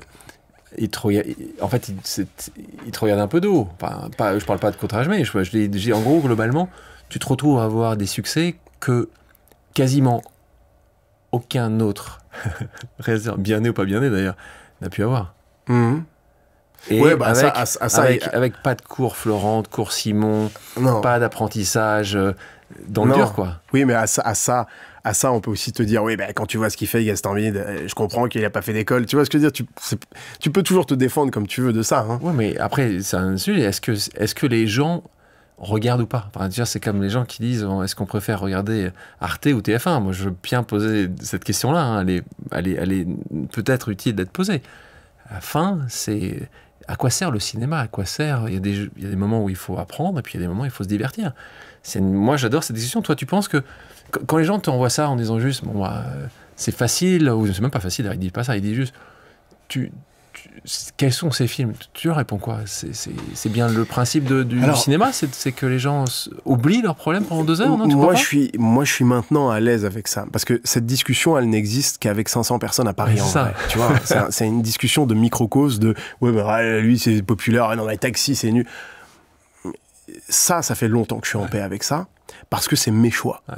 Je suis pas en train de faire Taxi parce que j'ai pas réussi dans les films d'auteur, ou que j'ai pas réussi à avoir une palme. J'ai rien fait pour avoir une palme, j'ai rien fait pour faire un film d'auteur. J'ai tout fait pour faire Taxi. Ouais, c'est ça. Donc, j'ai pas de questions à me poser sur ça, tu vois. Je fais exactement ce que j'ai choisi de faire. Et du coup, il faut accepter que bah, tu ne fais pas le reste. Et encore, moi j'ai toujours eu l'impression d'être vachement bien traité dans ce milieu. C'est-à-dire, je suis invité au César, je vais remettre des Césars. Ouais. Tu vois, il n'y a pas un moment où on me dit non, mais lui c'est nul ce qu'il fait. J'ai jamais ressenti ça avec personne. Mais tu vois, après Les Caïras est un film, encore une fois, on n'aime pas, qui est un film qui est présenté par Thierry Frémaux à Cannes, qui est une espèce de surprise. J'ai un souvenir, y compris avec mes chers producteurs, à Cannes, où il y a toute la croisette qui vient voir ce film, qui est une espèce d'ovni. Il y a Jean Dujardin qui vient d'avoir l'Oscar qui est dans la salle. Il y a tout Cannes qui est venu voir ce film, et il y a Thierry Frémaux qui vient présenter le film en disant « Écoutez, j'ai pas pu le prendre en sélection officielle parce que je me serais fait tomber dessus, mais ce film méritait d'être à Cannes. » Et donc il y a Thierry Frémaux qui vient dans les offs de Cannes présenter ce film. Écoutez, pour ceux qui n'ont pas écouté Thierry Frémaux, je l'ai eu ici il y a quelques mois de ça, donc sur Pause, son histoire est... Ta passé du temps avec Thierry Frémaux était assez unique aussi, d'où il vient. Donc bien lui, c'est Lyon et c'est les quartiers de Lyon, mais c'est aussi une personne assez exceptionnelle dans son chemin de traverse pour arriver à être président du Festival de Cannes. Ce qui est assez grave. Donc c'est lui qui te remet, tu montes les marches. Mais en fait, ce qui est fou, c'est que quand on fait Les Caïras, il n'y a pas un seul moment où tu penses au Festival de Cannes. Moi, j'ai fait ce film sans me poser de questions, en m'inspirant des teen movies américains, en me mettant aucune limite, parce que d'abord, c'est une autre époque, c'est pas une période où tu te dis, il faut que je fasse attention à ce que je dis, sur la religion, sur le sexe, sur les femmes, sur le racisme, Non, qu'est-ce qui nous fait rire? Faisons-le, ok? Et on fait ce film, ça devient Les Caïras, et les gens de chez Gaumont, à l'époque, je me rappelle très bien Ariane Toscan du Plantier, qui me dit, bon, mon cher Franck, ne t'emballe pas, mais Thierry Frémaux a demandé à voir le film. Bon. François Clerc, patron de la distribution de Gaumont, me dit « Écoute, ne t'embête pas, il doit en avoir plein les bottes des films sud-coréens. Il doit vouloir un truc qui le détend, il a entendu parler du film. » Et là, on m'appelle, on me dit « Bon, il a beaucoup aimé. Ils essayent de le mettre à la 15e. » Oh, mais moi, mon film que j'ai fait à Melun avec mes potes, sans me poser la moindre question de ce qui serait sulfureux, ce qui pourrait gêner, ce qui pourrait déranger. À Cannes, bon, l'Alpe d'Huez à la limite, Cannes, bon. Et puis, Thierry Frémaux m'appelle. Mon cher Franck, on ne se connaît pas, je peux pas prendre le film en compétition, on va se faire allumer, mais je l'ai tellement aimé que vous êtes invité, on va faire une présentation dans les offs de Cannes, et il y aura le film à Cannes. Le film part à Cannes, il y a une soirée à Cannes que j'oublierai jamais de ma vie, avec Cut Killer qui vient mixer, il y avait Leïla Bekti, il y avait Tahar Rahim, tout le monde était là, c'était la soirée où il fallait y aller, en plus c'était une soirée où on avait fait des kebabs, c'est une soirée à thème Les Caïras sur la Croisette. C'est un des plus gros souvenirs de ma carrière, parce que d'un coup, tu te dis, il est en train de se passer quelque chose. Il est en train de m'arriver quelque chose. Bon, c'était pas prévu dans mon chemin qu'il m'arrive quelque chose comme ça. Et donc, cette présentation a lieu, mais je suis obligé de te raconter la suite de tout ça, c'est que on se retrouve à faire la couve de Technicart, ça devient presque un film un peu branché, quoi, tu vois. Et puis, il y a le moment où il sort.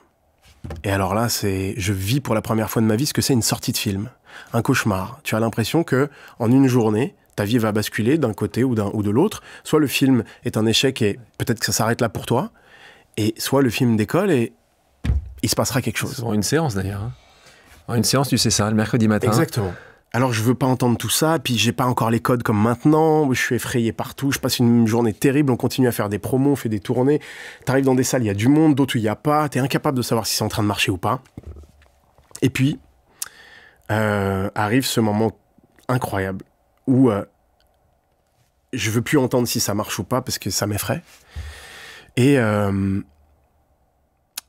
j'avais un repère, c'était le film Tout ce qui brille de Géraldine Nakache, que j'avais eu la chance de voir avec Laïla à ma droite, Géraldine à ma gauche, sur un canapé où il m'avait mis le DVD avant que qui que ce soit voit le film, et j'avais regardé avec les 2 filles qui me regardaient en me disant alors est-ce qu'il aime ou pas. Et j'avais adoré le film, et je m'étais rappelé que le film avait fait, je crois, quelque chose comme 60 000 ou 70 000 entrées le premier jour, et c'est devenu le succès qu'on connaît, et la carrière de Géraldine qui explose, et Layla qui prend un César. Et d'un coup, je m'étais dit, ok, en fait... Il faut que j'arrive. Il faut que ça soit... C'est ces chiffres-là qui fait que ça... Mon référent, c'était le film de Géraldine. Et puis, ça y est, c'est ce qu'on appelle la soirée chiffres. Donc pour les gens qui ne connaissent pas, on se réunit tous, et on appelle toutes les salles de cinéma, on fait le décompte, et on voit combien ton film a fait le premier jour. Et c'est les tout débuts de Twitter. Je reviens d'une émission chez Fred de Sky, et je suis dans la voiture, et on me montre, j'avais pas encore Twitter moi, c'était d'ailleurs mieux comme ça, et je vois le tweet de François Clerc, qui était l'ancien directeur de la distribution de Gaumont, qui poste une bouteille de champagne et qui dit « Ça devait être une soirée chiffre, ça devient une soirée de ouf ». Et j'arrive, et il m'attend comme ça, il me dit « 91 000 entrées ». Eh bien, la carrière bascule là, en fait. Parce que là, tu sais que tu viens de gagner un ticket pour en faire un autre. Le film dépasse le 1 million d'entrées, on a des super critiques, et j'ai le droit de faire un autre film derrière. Donc là, c'est des succès qu'on n'attend pas. Il y a un succès dont on a beaucoup parlé ces derniers mois, c'est un petit truc en plus. Là aussi, pour Artus, ça a été un changement complètement de dimension, parce que même chose, je crois que le premier jour, je crois qu'il a terminé avec 240 000. Ouais, là, c'est un autre niveau. Là. Mais il n'empêche que même chose, c'est qu'on se retrouve, on ne l'attendait pas. Il s'est retrouvé sur Cannes, ou à Cannes, d'une manière... Donc, il n'a pas fait en imaginant qu'il allait faire Cannes l'été d'après. Donc ça arrive, ça peut arriver, c'est assez rare.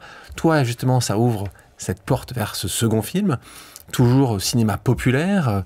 Il s'appelle... Alors, c'est intéressant ce que tu dis, parce que... Enfin, ce point est intéressant parce que c'est le moment où tu fais un choix. Tu vois, quand on se parle de... OK, quels sont tes complexes de mec qui fait des films un peu populaires, ok ? C'est quoi le problème avec populaire ? Moi, aucun. Mais il faut que tu acceptes que du coup, tu n'as plus accès à certaines choses. Ça, c'est une réalité. Donc, si il y a un problème, c'est celui-ci. Ouais. Si tu considères que c'en est pas un, alors il n'y a pas de problème. Mais effectivement, après les Caïras, j'accède à un choix. Ouais. On fait la couve de Technicart. Mon film d'après, c'est un film en acteur avec Camille Cotin et Pio Marmaille. J'ai le choix à ce moment-là de dire à mon agent historique, qui est toujours mon agent depuis 15 ans, Laurent Grégoire, de lui dire « Laurent, c'est ça que j'ai envie de faire. Fais-moi rencontrer les réalisateurs de films d'auteur. Fais-moi faire du cinéma d'auteur. Fais-moi rencontrer les bonnes personnes. » C'est l'agent le plus puissant de Paris, de France. C'est un choix que je pouvais faire à ce moment-là. Le choix qu'a fait Fred. Tu parlais d'Omar et Fred tout à l'heure. Ouais. C'est un peu ce choix-là qu'il a fait. Oui, et puis surtout... il a pris un... Écoute, on pourrait citer, je sais, Vincent Lacoste, par exemple, après Les Beaux Gosses, il peut très bien se dire « je veux faire que des comédies » ou faire ce qu'il a fait, c'est-à-dire aller faire du cinéma, je ne sais pas comment on le qualifie, plus chic, plus auteur, tu vois, je sais pas. Bon, j'ai ce choix à ce moment-là, de me dire « Ok, fais-moi faire les rendez-vous, je veux apprendre des beaux textes, je veux aller au théâtre, Bon... Tu te le dis, tu te poses vraiment cette question Ouais. Avec Nicolas Altmeyer? Tu t'as dit non, là, c'est parce tout que seul. Nicolas Altmeyer n'est pas le bon conseiller pour ça, parce que Nicolas, il n'est heureux que quand je suis au bureau en train d'écrire des films qu'il va produire. Donc quand je vais faire l'acteur, c'est du temps perdu sur nos projets.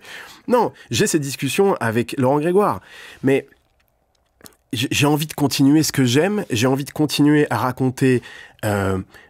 En fait, tu sais, pendant longtemps, j'ai cru que mon bagage de banlieusard de Melun était un complexe, c'était un truc qu'il fallait un peu cacher quand on était à Paris, qu'on vient de Melun, qui est vraiment une ville que même les humoristes moquent, tu vois. Et puis j'ai fini par comprendre qu'en fait, c'était ma force. C'est ce qui faisait que j'avais plus de choses à raconter, enfin plus, en tout cas un truc spécifique à raconter. Et quand j'ai compris ça, je me suis dit, mais non, en fait, je crois que j'ai envie de revivre ce que j'ai vécu avec les Caïras, c'est-à-dire des salles pleines, des salles qui se marrent, cette espèce de truc organique complètement fou où toi, t'es enfermé dans ton bureau, d'un coup, t'as une espèce de fulgurance de vanne, tu l'écris, et puis un an après, t'es dans une salle de cinéma et t'as 500 personnes qui éclatent de rire sur ça. En fait, c'est ça que j'ai envie de faire. Alors, je vais faire Pattaya. Mais quand tu fais Pattaya, et que tu vas chercher Gad Elmaleh, autre acteur très populaire, et que tu fais un film qui est encore plus populaire que les Caïras, qui avaient ce truc un peu branché parce que c'était la nouveauté, tu vois, c'est un mec qu'on connaît pas et tout, on aime bien. Là, le coup d'après, tu deviens populaire. Et puis en plus, il y a Gad Elmaleh dedans, t'es encore plus populaire. Là, le demi-tour, il commence à être un peu plus compliqué. Mais, alors quand tu fais Taxi, il n'y a plus de demi-tour. C'est ça que tu dis plus. Mais Question, encore une fois, je posais cette question-là. Si tu mets de côté quelques centaines de personnes qui vont trouver quelque chose à redire, c'est quoi le problème d'un cinéma populaire? Tu t'en excuses, toi? Tu peux pas t'en excuser? Non, je vis quand même dans une ville et dans un milieu dans lequel parfois on te fait sentir qu'on n'est pas de la même catégorie. Mais c'est une vanne. Tu Tant sais, mieux, non? je pourrais te lire ma discussion avec Raphaël Quenard que j'ai eu toute la soirée où on s'envoie des vannes où on devait se voir, il me dit je peux pas, j'ai un rendez-vous, où je me moque de son rendez-vous en mettant des noms de réalisateurs d'inconnus, lui qui me dit oui mais toi tu dois faire un nouveau film pour t'acheter une 3e Ferrari, enfin on se marre beaucoup, lui qui a envie de faire des gros succès populaires comme n'importe quel acteur, moi qui pourrais avoir cette carence de me dire j'adorerais faire un film qui fait que je serai nommé au César, et en fait quand t'as compris que ça ne s'arrête pas ce truc-là, c'est tout le temps. L'herbe est toujours plus verte ailleurs. Oui, et puis quand t'accomplis quelque chose dans un milieu ou dans un domaine, bah t'as envie d'aller ailleurs. Évidemment que si je pouvais être ce mec qui fait des millions d'entrées quand il fait des films en salle, qui fait des centaines de millions de streams quand il fait des films pour des plateformes, et puis qui en plus irait gagner un César, t'as qui? C'est super. Qui fait ça? T'en as pas beaucoup? Qui fait ça? Omar est capable de le faire. Omar Sy est capable de le faire. Pierre Ninet, évidemment, voilà. c'est pas capable, c'est qu'ils l'ont déjà fait, carrément. Je pense que Tahar Rahim est capable, et je le sens plus excité par des films forts que des comédies, mais n'empêche qu'il est capable aussi. Non, Laurent Lafitte est capable aussi, ils le sont. Eux, ils sont pas catalogués, c'est ça que tu dis. Toi après Taxi, donc là on se retrouve sur Taxi 5, donc Pattaya, quasiment 2 millions d'entrées. 2 millions, est-ce que tu peux, pour encore une fois les gens qui vont au cinéma, qui aiment le cinéma, mais qui ne sentent pas forcément des chiffres, 2 millions dans cette année-là, c'était le film français. Les Carrera est le film le plus Les Carrera est le film français le plus rentable de l'année quand il sort, parce que c'est un tout petit film qui a coûté rien du tout. C'est un film qui peut exister grâce au talent de producteur de Nicolas Altmaier et Eric. C'est-à-dire que d'un coup, ok, bon bah c'est 2 mecs et un nain. Le film il est un peu trashos. Faisons confiance aux 2 grands, parce que s'ils nous disent que c'est bien, puis de toute façon ça coûte pas très cher, on prend pas gorille. Moi je me rappelle par exemple de Sidonie Dumas, la patronne de Gaumont, que j'aime beaucoup, avait dit aux équipes, écoutez, j'ai lu, je comprends rien, mais les équipes trouvent ça super, donc on va le faire. C'était, tu vois ce que je veux dire ? Moi, la confiance de ses équipes. Exactement. Et en confiance aussi au Altmaier, tu vois. Donc là, Pattaya. Et Pattaya, je me rappelle qu'on se dit, si avec Pattaya on vend un ticket de plus que les Carrera, on pourra considérer que c'est un succès énorme. On peut faire un 3e film. Et c'est encore un film à petit budget, malgré le succès du premier, parce que c'est un film un peu trash dans lequel je voulais pas faire trop de concessions. Et le film fait 2 millions. Là, ça te positionne vraiment, parce que, tu sais, il y a toujours le truc du coup de bol, de la chance du débutant. Ouais, son premier film a marché, mais le deuxième, on verra. Bon, le deuxième, tu doubles la mise. Ça m'éloigne forcément, puisque c'est un succès d'un autre genre de cinéma, mais moi, ça me donne des possibilités de faire encore plus gros, et c'est à ce moment-là que l'idée de Taxi arrive. Donc là, on est en 2016, 2018, c'est Taxi. Là, encore une fois, c'est la franchise Taxi, on est sur le 5e Taxi, et là, tu as 3 millions 5, je crois. 3 millions, oui, ça, et puis... Tu réalises, donc, tu tournes dedans ? J'écris, je réalise et je joue. T'écris aussi ? Ouais. Bah là, l'histoire, elle est, c'est la seule infidélité en presque 15 ans avec Luc Besson, avec qui je pars, et donc je délaisse les frères Altmaier pour un film, mais en leur demandant l'autorisation. Ils hésitent à la donner ou ils la donnent facilement ? Ils la donnent pas du tout avec le sourire, mais je suis rentré à la maison tout de suite après pour faire des choses encore mieux. Donc, écoute. Après les Carrera et Pattaya, ça fait 3 millions d'entrées en 2 films, et tu te dis, bon, bah maintenant on fait quoi ? Parce que moi je veux step up. Je veux pas faire les Carrera 2, Pattaya 3, qu'est-ce qu'on peut faire de mieux, quoi ? Et surtout, qu'est-ce que je sais faire ? C'est avec Validé ensuite que je me suis dit, je sais faire d'autres choses. Mais à ce moment-là, je me dis, je sais faire que un peu la rigolade, et c'est déjà super. Qu'est-ce que je peux faire de mieux dans ce genre-là ? De la comédie d'action. Est-ce qu'on a une franchise incroyable de comédie d'action ? Ok. Et j'ai des discussions avec Malik Bentala, et on se parle de Taxi. Putain, mais alors Taxi...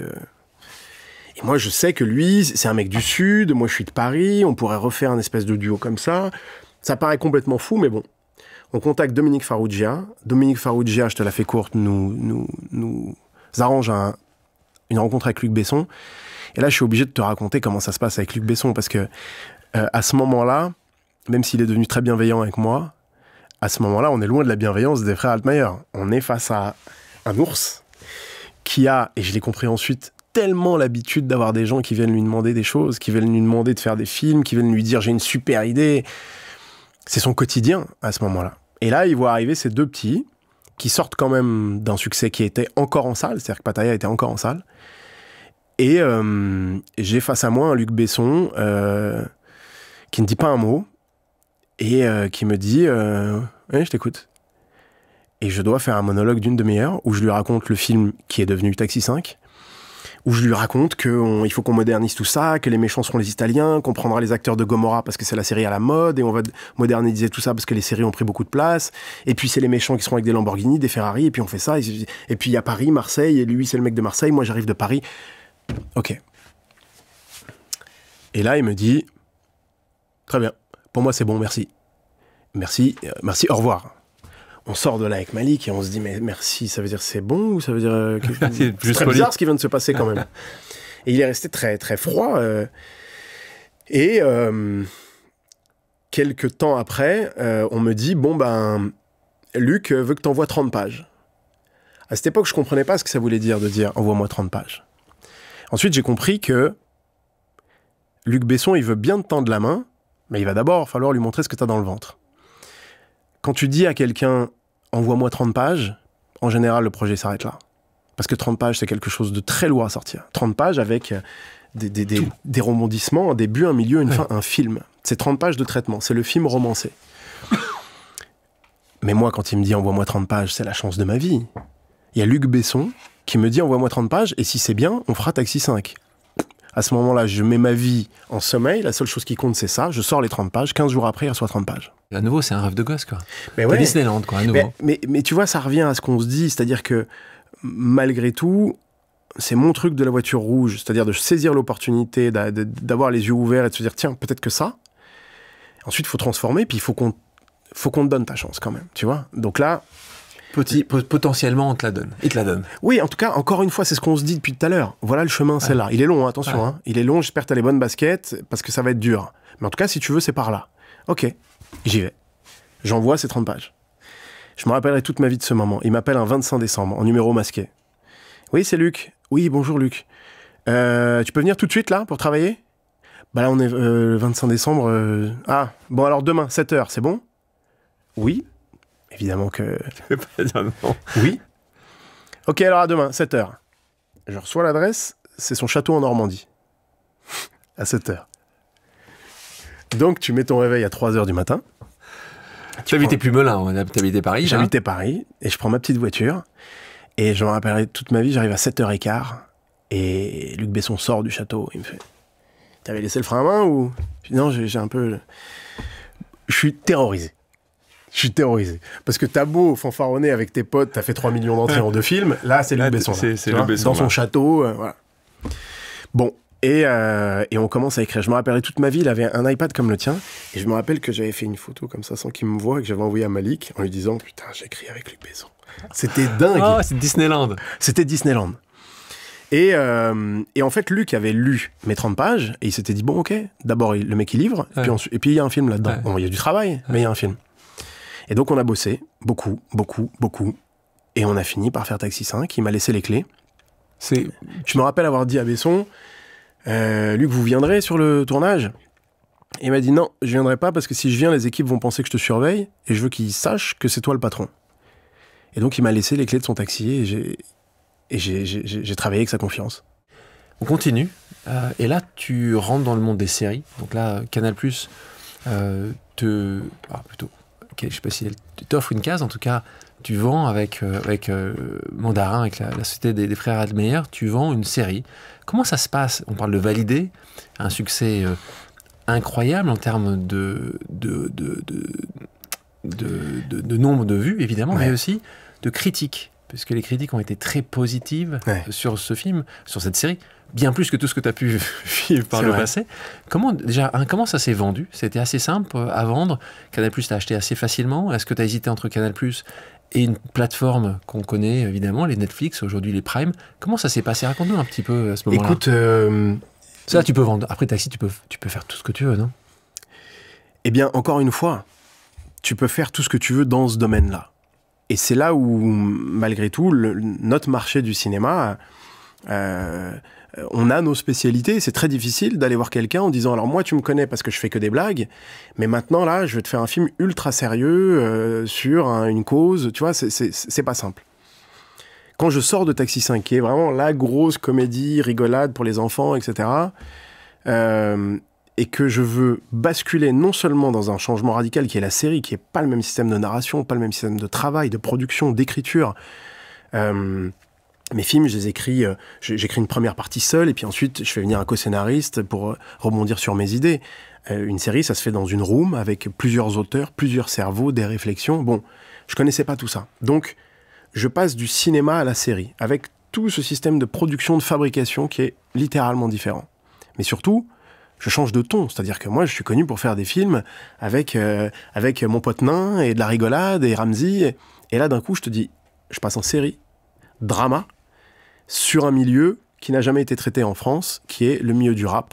Et je vais le traiter à la dure, en mélangeant la réalité de ce milieu qui est la voyoucratie, un milieu dur, le milieu de la musique, des paillettes, des problèmes, etc. Je parle à, encore une fois, Ariel Saraco, chez Canal+, qui était celle qui m'avait mis à l'antenne avec Kaira Shopping, en disant « J'ai une idée de série, ma punchline, elle est assez accrocheuse. Je veux faire la première série qui traite du milieu du rap en France. » Voilà. C'est la première musique de France. C'est assez étonnant que personne n'y s'y soit collé. Je veux m'y coller. Et là, on me dit « Ok, très bien, on s'y met. » J'appelle Nicolas Altmaier. Je voudrais faire une série sur le rap. Attention, tu sais que là, ça veut dire que tu fais plus de cinéma pendant 2 ou 3 ans. Ok, j'y vais, je crois dans ce truc vraiment. Attention, tu veux gagner moins d'argent. Ok, ouais, je sais, mais j'ai gagné de l'argent avec Taxi. Je crois vraiment que ça va être moins bien. En série qu'en film? Bah, c'était une première série, c'était une petite série, sans star. Donc oui, quand je sors de Taxi... Après, le montant était moindre que ce qu'on te payait pour cette série, c'est ça que tu dis. Quand tu sortais de bah Taxi, oui. c'était... Bah, Taxi est le plus gros salaire de ma carrière à ce moment-là. Donc, je suis en capacité derrière de partir sur un projet qui va me rapporter beaucoup moins. Je te passe ces détails qu'à ce moment-là, j'ai aussi le choix de me dire, et de dire à Luc, viens, on fait Taxi 6, 7, 8. Bien sûr. Parce qu'en vérité, le film a marché. Et critique, pas critique, le film a marché. C'est un film qui a marché beaucoup dans le monde, pas grâce à moi, parce que Luc avait fabriqué cette franchise qui fait que les gens attendaient de voir ce film. Achète, bien sûr. Et donc, ok, changement. Je veux faire ça. Attention, Franck, il n'y a pas beaucoup d'argent. Attention, tu vas y passer 3 ans. Attention, tu peux pas faire de film pendant longtemps. Ok, on y va. On avance, on développe, j'y crois. Et il m'arrive un truc qui m'était jamais arrivé jusqu'à maintenant. Tu tombes amoureux? Non. C'est heureusement si, mais... je livre les 6 premiers épisodes écrits. Et là... je suis convoqué dans le bureau de Canal+, ils m'en voudront pas de raconter tout ça.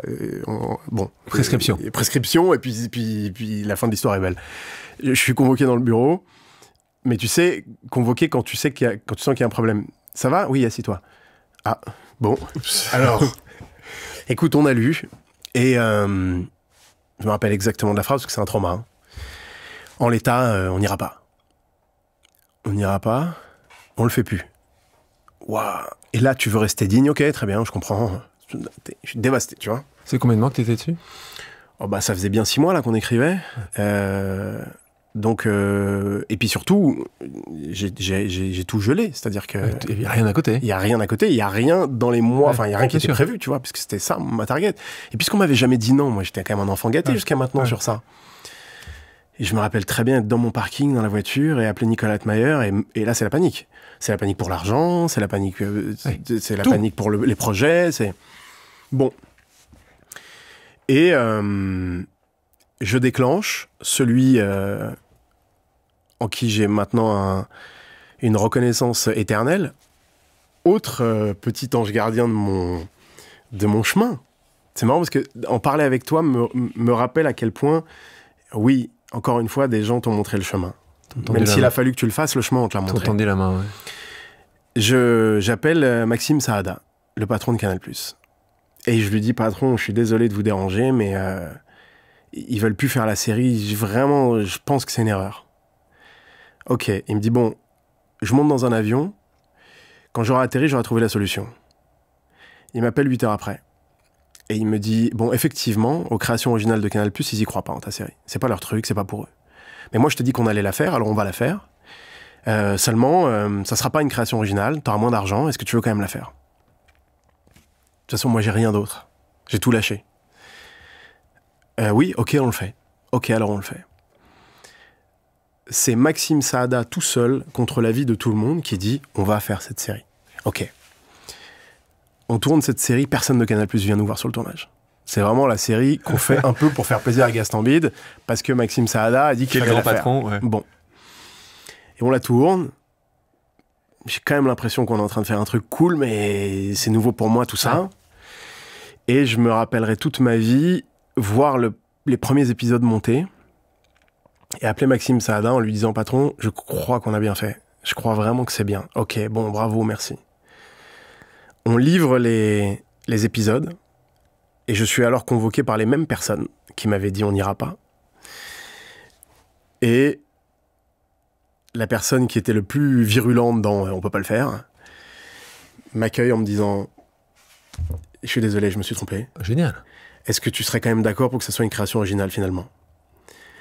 Et donc, à la qualité de la série, on se récupère le tampon création originale. C'est beau de pouvoir dire qu'on s'est trompé. Mais c'est bien pour ça qu'à ce moment-là, je lui ai pas dit, ah bah je t'avais dit. Ouais. On s'est fait un hug. Et bah oui, enfin, c'est d'autant plus que tu sais, derrière, c'est pas simple pour une partie de cette équipe qui n'a pas cru à ce projet quand ça devient ce qu'il est devenu. Quand tu fais les premières interviews et que tu dois dire, bah on y a toujours cru depuis le début, bah tu peux pas la dire cette phrase-là. Tu vois. Ceci étant, et ce qui est intéressant, c'est qu'ils te disent ça avant que ça soit diffusé. Ça aurait été facile de le dire après diffusé. Donc ils ont pas cru en lisant, ils ont vu de leurs yeux en fait que c'était incroyable, et c'est un talent aussi. Canal+ est quand même connu pour être tellement talentueux dans les créations originales, et ils ont raison, puisque tu te retrouves avec 40 millions de vues, si je reviens, la première saison. En une semaine, dans la seconde saison, je crois que c'était 10 millions, donc en fait, tu fais péter tous les scores, en fait, grâce à Validé, et donc grâce à cette première série sur le rap français. On continue les pauses amicales, quelqu'un qui est excellentissime dans ce qu'il fait, qui est très sympa, et dont tu viens de parler à l'instant. On l'écoute, Maxime Saada. Bonjour, c'est Maxime Saada, le président de Canal+, et j'avais une question pour Franck Gastambide. Franck, je voulais savoir, est-ce qu'il est trop tôt pour parler de la saison 4 de Validé? Écoute... Mais là, le patron va m'obliger à parler de la complexité de tourner une série comme Validé. Bon, d'abord, je suis très flatté qu'il dise un petit mot. Ouais. Non, c'est quelqu'un... tu l'aimes beaucoup, hein. Je l'aime beaucoup, j'ai l'impression que c'est réciproque. Et tu sais, quand on a fait la saison 2, on a fait une très belle soirée à l'Olympia pour la projection de cette saison 2. Et j'avais tellement de gens à remercier que je me rappelle avoir dit, écoutez, j'ai tellement de gens à remercier, j'ai peur d'en oublier, mais il y a une personne que j'oublierai jamais, c'est Maxime Saada. Et c'est le seul que j'ai voulu citer parce que tu vois, on se parle des gens qui ont été essentiels sur mon chemin. Validé, c'est game changer pour moi dans ma carrière. Ce jour-là, si Maxime Saada me dit, écoute, je suis désolé, les équipes y croient pas, mais on fera d'autres choses ensemble. Il y a des tas de formules de politesse qu'il aurait pu me dire ce jour-là. Et finalement, il décide d'y croire. Et Validé, c'est la série de Franck Gastambide et de Maxime Saada. S'il n'y a pas de Maxime Saada, il n'y a pas de Validé, et donc il n'y a pas ce que ça provoque dans ma vie derrière. Donc, je ne suis pas en mesure de refuser quoi que ce soit à Maxime Saada. Ah, et attention là. Donc c'est oui pour la saison 4, attention, on s'engage là. Et tu sais, j'ai hésité déjà à faire la 3 parce que je ne trahis pas un grand secret de dire que Validé traite une population compliquée et complexe dans sa manière d'être gérée. Pour moi, c'était pas simple de faire Validé, d'arriver en étant un petit blanc qui fait des comédies et de dire, là maintenant, je vais traiter du milieu très sérieux du rap, alors que je suis un peu un clown qui fait des comédies. Ça a été un gros travail, pour lequel j'ai été aidé, évidemment, mais il y a beaucoup de coups à prendre. J'ai pris beaucoup de coups. Je n'ai jamais eu autant de problèmes dans ma vie qu'avec Validé. C'est-à-dire que avant, j'étais juste le mec qui fait Taxi, t'aimes pas, il fait Pattaya, les nains, il y a Malik Bentala avec lui. Validé, ça change tout. C'est-à-dire? D'abord, tu deviens quelqu'un qui a touché à un milieu sulfureux, compliqué. Je commence à avoir des menaces. Je commence à avoir des gens qui cherchent à me nuire, des gens qui exigent des choses. Par exemple, tu mets mon artiste dans ta série où tu auras des problèmes. Et j'ai eu des gens qui viennent attendre en bas du bureau. J'ai eu toutes sortes de choses comme ça, bien sûr. Bien sûr. C'est un milieu que tu approches, entre guillemets, avec des protections, tu vois. Alors, si ça marche pas... Tu le savais. Je le savais. Mais pas à ce point-là, peut-être. Là, j'ai pas eu d'énormes... surprises. Les surprises viennent... En fait, j'ai pas eu de vraies surprises sur la dangerosité du milieu que je pouvais traiter, des conséquences, des menaces, des choses que ça pouvait m'apporter de négatif. Mais j'ai aucun doute sur le fait que ça en valait la peine et que Validé est une des choses dont je suis le plus fier dans ma carrière. La seule chose que ça apporte aussi, et c'est une discussion intéressante sur le succès, c'est des problèmes au sein même de gens avec qui tu travailles. Parce que forcément, un succès comme Validé génère des frustrations, des jalousies, et parfois ça se transforme en méchanceté. Parce que dans l'eau, il y a ceux qui ont été propulsés par Validé, ceux qui l'ont été moins, ceux qui estiment qu'ils auraient dû avoir plus, et à ce moment-là, il peut y avoir de mauvaises réactions. Et il y en a eu. D'artistes, tu veux dire? D'artistes, ouais. De comédiennes ou de comédiens. Oui. Mais en fait, tu sais, c'est aussi... quand on parle du succès et de la notoriété, il y a tout ce que ça t'apporte de bien, et il faut que tu acceptes que ça t'apporte aussi des choses de mal. Dans ma position à moi de réalisateur, c'est une position où je donne du travail à des gens. Et où en plus, puisque j'ai eu la chance que mes projets soient des succès, eh bien, non seulement tu donnes une chance, mais tu donnes potentiellement aussi une carrière. Et ça peut rendre méchant ceux à qui tu ne la donnes pas. Ou qui pensent que tu la donnes pas. Toi, justement, cette reconnaissance du public, quand tu marches dans la rue... On te reconnaît assez facilement? Est-ce que tu mets une casquette et des lunettes comme certains copains qui veulent pas trop qu'on les ennuie? Est-ce que toi, tu es content de prendre le métro et de faire des selfies? Comment tu la vis, toi, ce moment de notoriété qui était impossible d'imaginer quand tu avais 18 ans, 15 ans, 20 ans? Alors d'abord, c'est une partie de la carrière qui m'a jamais fait rêver. Il y a jamais un moment où je me suis dit j'espère un jour faire des photos avec des gens dans la rue. C'est pas ce qui me faisait kiffer.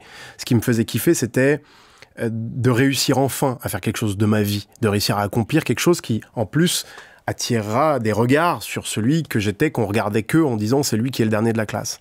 Donc, cette partie de notoriété, en vérité, tu l'appréhendes jamais vraiment. Elle est pas facile à préparer, elle est même impossible à préparer.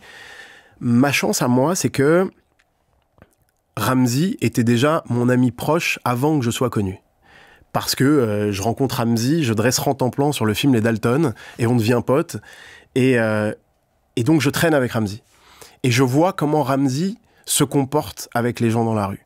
Et par mimétisme, je crois que j'ai compris que c'est comme ça qu'il fallait se comporter. Et là, on parle de quelqu'un qui a un niveau de notoriété qui est très au-dessus du mien. Et... j'ai le souvenir d'être avec Ramzy dans la rue, qu'un van avec une quinzaine de personnes s'arrête pour faire les photos, voir Ramzy qui fait les 15 photos, et lui dire « C'est pas chiant, t'en as pas marre ?» Et il m'a dit « Si ça s'arrête, un jour, ça sera pire. »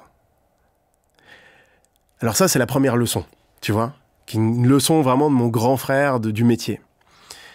Et puis il y a aussi autre chose, c'est que moi un jour on m'a présenté mon idole ultime, le père que j'ai pas, Sylvester Stallone, qui a été tellement gentil avec moi, qui m'a dit viens on fait une photo comme ça, eh ben viens on fait une photo comme ça, et je me suis dit mais moi j'ai jamais de la vie je vais refuser une photo à qui que ce soit, même Stallone a bien voulu faire une photo avec moi, tu vois. Et puis moi je suis un fanboy, quand j'étais plus jeune, j'ai demandé une photo avec Jamel Debbouze, j'ai demandé une photo avec Zidane, et ils m'ont tous dit oui, et moi maintenant que je suis connu, qu'on me demande des photos, je dirais non. Donc évidemment que règle numéro 1, jamais on refuse une photo, ça c'est la base de tout. Et puis je dois aussi reconnaître que les gens sont gentils avec moi, donc c'est pas très compliqué, tu vois. La seule chose c'est que Moi, j'ai le souvenir avec une ex-petite amie être en train de m'engueuler dans la rue avec elle. Et quelqu'un qui me dit, excusez-moi, désolé du danger, hein, je peux quand même faire une photo? Et on s'arrête, on fait la photo, il part et on se re-engueule. Tu vois, ça arrive quand même parfois que c'est pas le bon moment, tu vois. Mais j'ai aussi appris à me dire, il faut que tu acceptes les moments où, bah là, il va falloir aller faire des photos. Et puis, si t'es pas bien aujourd'hui, bah évite de sortir, tu vois. Parce que, tu sais, ce qui est délicat sur ça, c'est un vrai sujet, ça, quand même. Parce que, il y a une différence aussi entre... C'est ce qui fait que tu peux jamais refuser une photo, qu'il ne faut pas d'ailleurs. Mais il y a celui qui vient te voir parce que il t'a croisé, il voit à peine qui t'es, et puis il veut te mettre ça sur son Snap pour dire j'ai croisé lui, je sais plus comment il s'appelle. Donc lui, il t'a quand même arrêté dans ta journée pour faire une photo. Mais toi, tu peux pas savoir si c'est ce mec-là ou si c'est un mec qui, depuis les Kaira, te suit et qui te dit mais j'ai vu tous les Kaira shopping de l'époque, bravo pour ta carrière. En arrivant dans ce studio, j'ai le scooter qui est garé devant, il y a 20 mètres à faire. J'enlève mon casque, il y a un mec qui s'arrête, fait hey, Franck, mortel, c'est quand la cage? Super, c'est mon gars, pas de problème, vas-y, c'est bientôt. Et puis, juste devant la porte, bonjour, je voulais te dire, j'attends vraiment ton prochain film. Et moi, je te suis depuis les Kaira, et bravo pour ceci, et bravo pour cela. Et ces moments-là sont précieux, c'est-à-dire que c'est aussi ce qui fait que le mec qui a toujours le même manque de confiance en lui se dit, putain, t'as touché ces gens. Ça fait quelque chose. Et... nourris-toi de ça, quoi. Si tu commences à faire, ils me font chier les gens de me parler, mec, t'as tout fait pour qu'ils viennent te parler, les gens, donc... Donc, Maxime Saada, on dit quoi pour la saison 4, alors? Là, je suis en train de reprendre mes forces à la fin de la saison 3 qui a été vraiment éprouvante. Mais j'ai d'autres projets que j'ai très envie de proposer à Maxime. Donc Maxime, tu vois, il y a peut-être d'autres projets. Et c'est pas un non sur saison 4, mais en tout cas, c'est pas un oui non plus assuré. Justement, ces questions-là, on parle de Canal+, toutes ces plateformes, ça m'intéresse et ça intéresse aussi les gens qui nous écoutent et qui nous regardent. Ces plateformes, aujourd'hui, elles n'existaient évidemment pas il y a 20 ans quand tu te nourris du cinéma ou même de Canal+.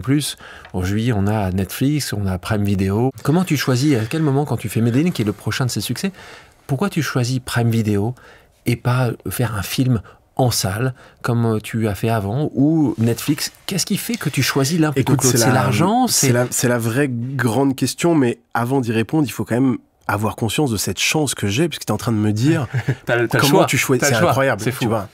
Normalement, on rêve qu'une personne, une plateforme, quelqu'un s'intéresse à ton projet. Et moi, je suis dans un espèce de choix du roi où je sais que je peux soit aller voir Maxime en disant bah voilà, faisons avec Studio Canal, c'est pour la salle, soit aller voir Thomas Dubois chez Prime Video en lui disant faisons un gros film ensemble avec un casting américain, aller voir les gens de Netflix en leur disant bah j'ai cette série. C'est un choix incroyable et j'ai une chance énorme de pouvoir faire ça. Et alors, du coup, je profite de cette chance, je l'espère avec stratégie et intelligence, que je décide avec Nicolas Altmaier, systématiquement. Laurent Grégoire, mon agent aussi, qui est toujours de très bons conseils, parce qu'il a une maîtrise parfaite de ce milieu.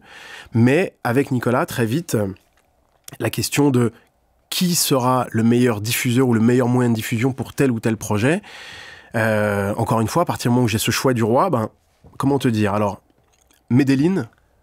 On parle de ce film, donc Medellin. Medellin, c'est un film où j'ai complètement le choix qu'il soit en salle, et je vais même te dire, au départ, le monde était en train de changer. Maintenant, tout va tellement vite qu'il est déjà là, ce nouveau monde des plateformes. Au moment où je fais Medellin, c'est-à-dire il y a 3 ans, je commence à développer ce projet, faire un film pour Prime Video, c'est pas le truc le plus excitant, en Netflix, fait. oui. Netflix, oui. Netflix, Prime venait d'arriver, était un peu plus jeune. Voilà comment se passent les choses. Je prépare Medellin. J'ai envie de faire un gros film parce que je sors de 2 saisons de Validé. J'y ai passé 3 ans et demi de ma vie à faire de la série avec peu de moyens, puisque Validé est une série qu'on fait avec peu d'argent.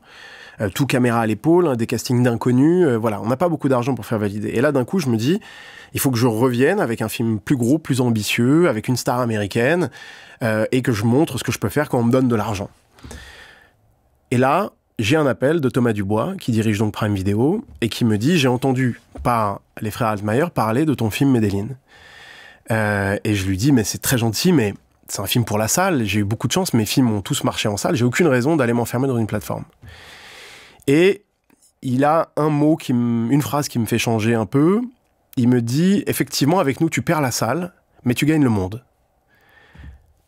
Bon, il m'a piqué là. Ouais. Et je lui dis, oui, mais ça va coûter 20 millions d'euros, c'est trop. Et il me dit non. T'aurais dû dire 25. Alors je suis renchéri et je lui dis oui, mais je veux une star américaine. Oui, bah ça on peut t'aider, nous on est un studio américain. J'appelle Nicolas Altmaier, je lui dis bon alors d'abord je crois que je viens de lever 20 millions d'euros en un coup de téléphone. Et surtout, il me dit oui pour une star américaine. Et à ce moment-là, ça paraissait tellement fou parce que c'était encore les débuts que Nicolas était encore un peu méfiant. Et puis finalement, on s'est rendu compte qu'on travaillait avec quelqu'un qui a tenu toutes ses promesses. Qui m'a effectivement permis d'avoir une star américaine qui est Mike Tyson qui joue dans le film et un film qui a coûté moins mais qui a coûté aux alentours de 20 millions d'euros qui me permettait de faire un gros film et je n'aurais pas eu ce budget pour la salle. Voilà pourquoi le choix s'est fait. Tu n'aurais pas eu ce budget, tu n'aurais pas eu 20 millions pour un film? Non. On sait qu'on plafonnait aux alentours de 15 millions, ce qui était déjà très gros. Mais c'est encore une fois l'importance de l'expertise de mon producteur et de son sens très pointu du métier, où il va commencer à faire une petite étude et il va se rendre compte qu'on va plafonner à ce chiffre-là, là où Prime Video a envie de jouer un coup avec Gastambide, de se payer un gros film. Et à ce moment-là, il faut saisir l'opportunité, c'est ce que j'ai fait. On continue, tu me parles d'une volonté de faire des choses aussi qui n'ont pas été faites au préalable. Et là, tu t'attaques à un autre grand projet massif qui est de faire une série sur un monde que tu connais, que tu apprécies aussi beaucoup, qui est le monde de la MMA. Du MMA, ouais. Pas de la MMA, tu dis du MMA. Ouais, excuse-moi. Écoute, de la même manière que j'étais très surpris de me rendre compte que personne n'avait fait une série sur le milieu du rap en France, alors que c'est la première musique écoutée dans notre pays, j'étais aussi très étonné. Là, de me dire que personne au monde n'avait fait une série qui se passe dans le milieu de ce sport, alors que c'est un sport qui explose chez nous depuis 3 ans maintenant. Mais comment tu l'expliques, ça? Comment tu l'as expliqué? Écoute, Nicolas Altmaier, quand il a commencé à faire le devis, m'a dit je comprends pourquoi personne ne l'avait fait avant, donc c'est quand même coûteux et compliqué à faire. Techniquement, c'est ce que j'ai fait de plus compliqué.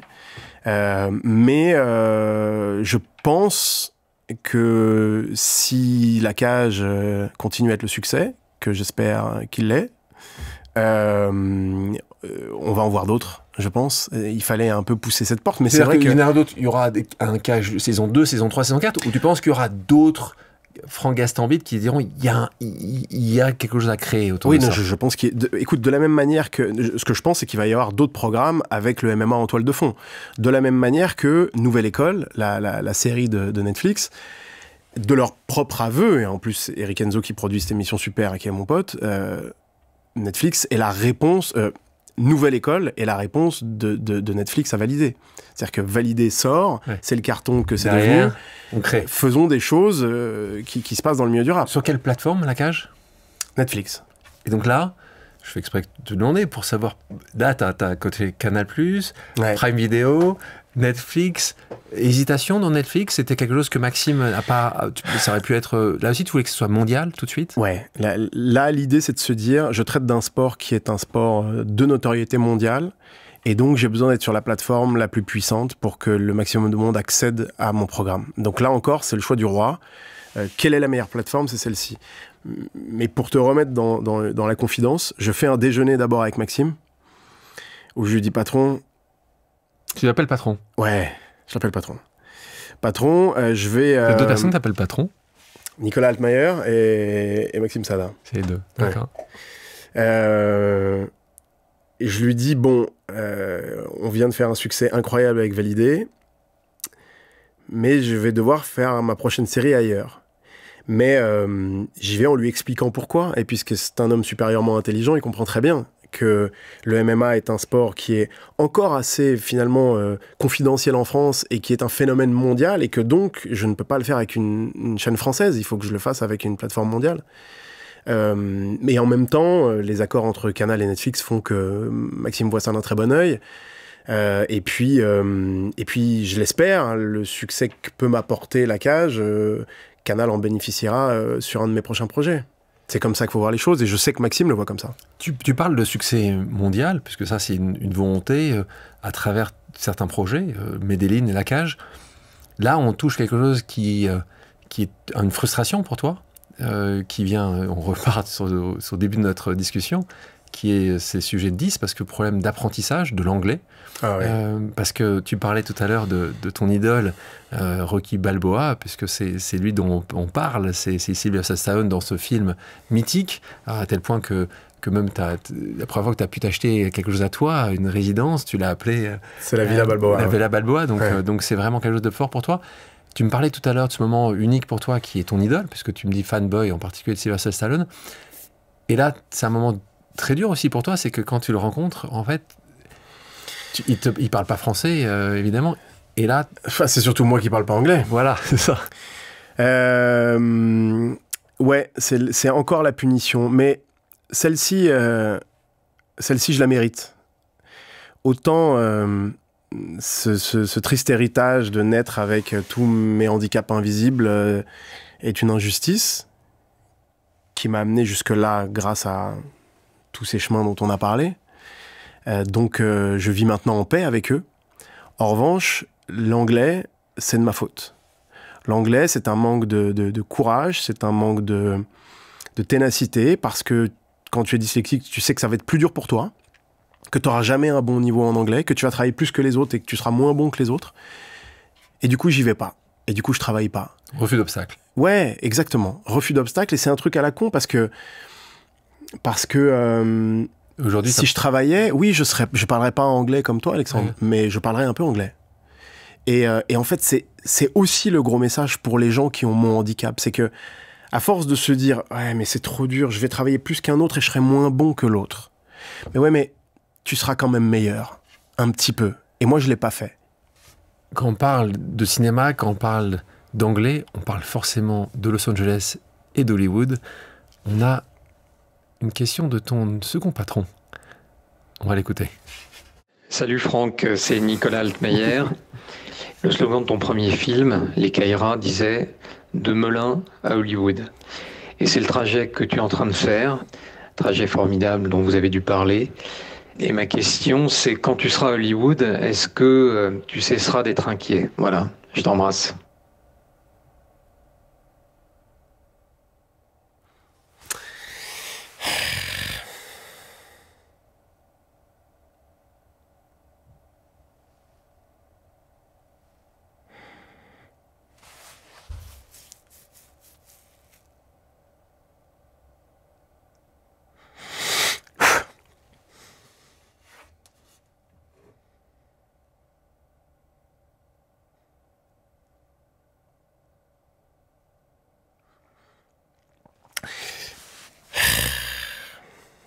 J'aimerais bien.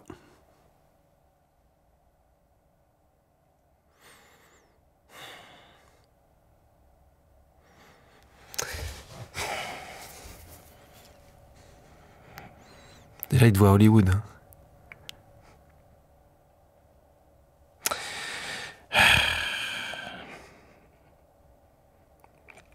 Non, c'est que parfois...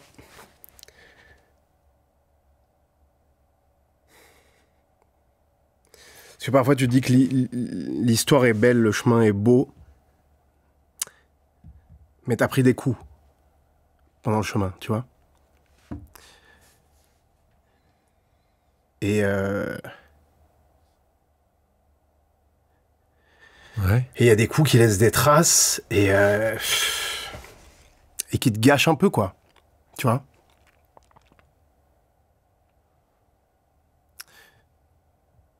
Donc, bon, là, c'est quelqu'un qui me connaît bien qui dit ça.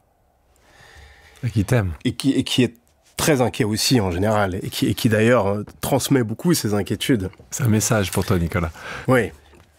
Mais, oui, le problème, c'est ça, c'est que... Est-ce que question, pour moi, quand je te vois, ce que tu as vécu... cet amour, ce manque d'amour, le fait que tu as trouvé comme ça un père de substitution avec Nicolas, avec des amis proches, Ramsey et autres, il y a quand même un moment ou un autre où cette petite bulle que tu as de protection, il y en a une qui manque. Hein. Tu sais, j'ai pris conscience assez récemment d'un truc un peu douloureux, qui est que de toute évidence, on a vécu plus de temps que ce qui nous en reste à vivre. Et je me suis aussi dit, bon, ok, si tu partais demain, qu'est-ce qui te resterait comme regret de ne pas avoir accompli, de ne pas avoir réussi? Qu'est-ce qui t'empêcherait de quitter ce monde en paix? Ouais. Tu vois? La réponse est évidente pour moi. Il n'y aurait pas une petite famille autour de mon cercueil, quoi.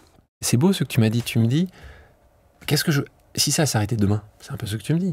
Et c'est ça qui est le point. Est-ce que tu auras le sourire? Est-ce que tu auras le sourire quand tu pars? Et donc, est-ce que tu as été utile selon ta définition de l'utilité? Ça peut te faire rire des gens. Moi, je dis souvent à mes potes artistes, vous donnez 1 heure, 2 heures, 3 heures de bonheur à des gens qui vivent dans des difficultés réelles. Et donc, toi, c'est quoi? Tu as réussi à définir justement, à part t'être sauvé déjà toi, ce qui est déjà la première partie de ta vie. Oui, mais cette discussion, tu le sais, elle est difficile de l'avoir avec toi. C'est difficile d'avoir cette discussion avec toi. Parce que c'est comme discuter de foot avec Zidane, quoi. Il y a une différence de niveau. Toi, c'est ce qui fait que tu es une personne exceptionnelle et que sans hésiter, on vient passer du temps avec toi dans cette émission. Je ne connais pas d'autres personnes qui consacrent entièrement sa vie à l'autre. Alors oui, on connaît des gens incroyables, des infirmières, des gens comme ça qui passent leur vie avec des gens. Mais toi, t'as plein d'autres choix. Et malgré ça, au lieu d'être aux Bahamas, là... Je passe du temps avec Franck Gastambide. Tu passes du temps avec Franck Gastambide pour donner du divertissement aux gens aussi.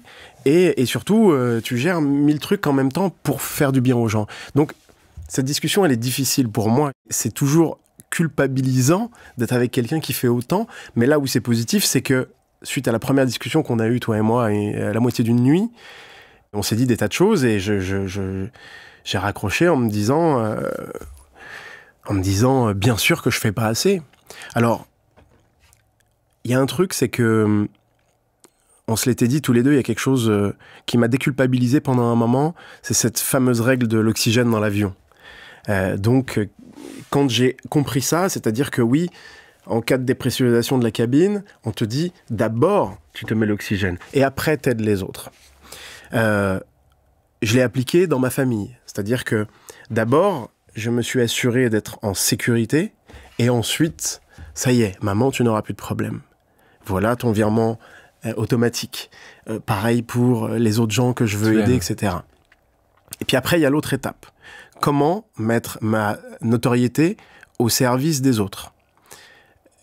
C'est essentiel pour moi, dans ce qu'on se dit aujourd'hui, qu'on se parle des handicaps invisibles, des conséquences de ces handicaps invisibles, parce que on sait tous les deux qu'il y a 1, 2, 3, 200, mais si même une personne a été aidée par ce qu'on s'est dit aujourd'hui, on a gagné cette journée-là. Ça fait partie des choses à avoir conscience, c'est que parfois, c'est pas qu'une histoire d'argent. Ce qu'on se dit aujourd'hui va aider des gens. Et on a gagné notre journée, là, déjà.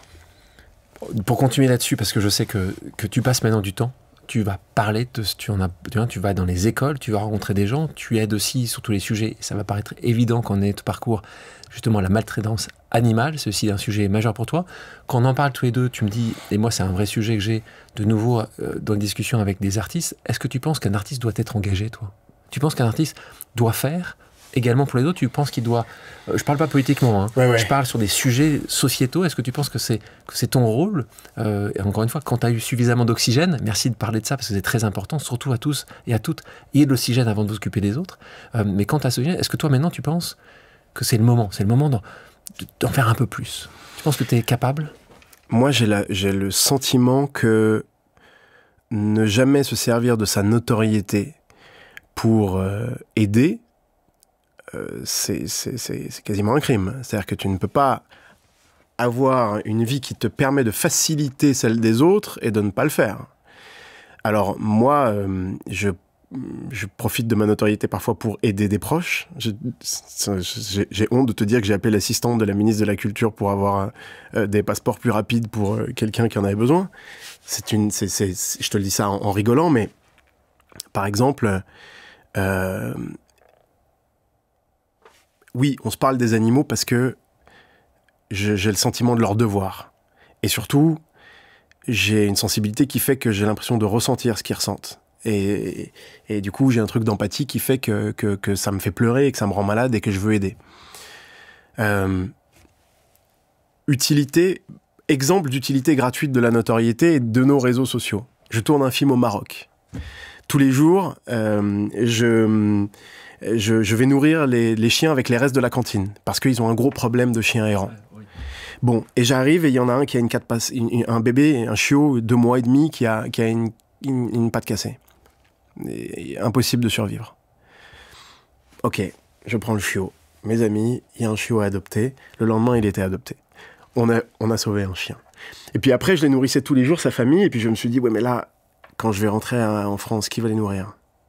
Une semaine avant, je me dis, ok, re-annonce, je voudrais faire adopter tous ces chiens. Et j'ai fait adopter toute la famille, tu vois.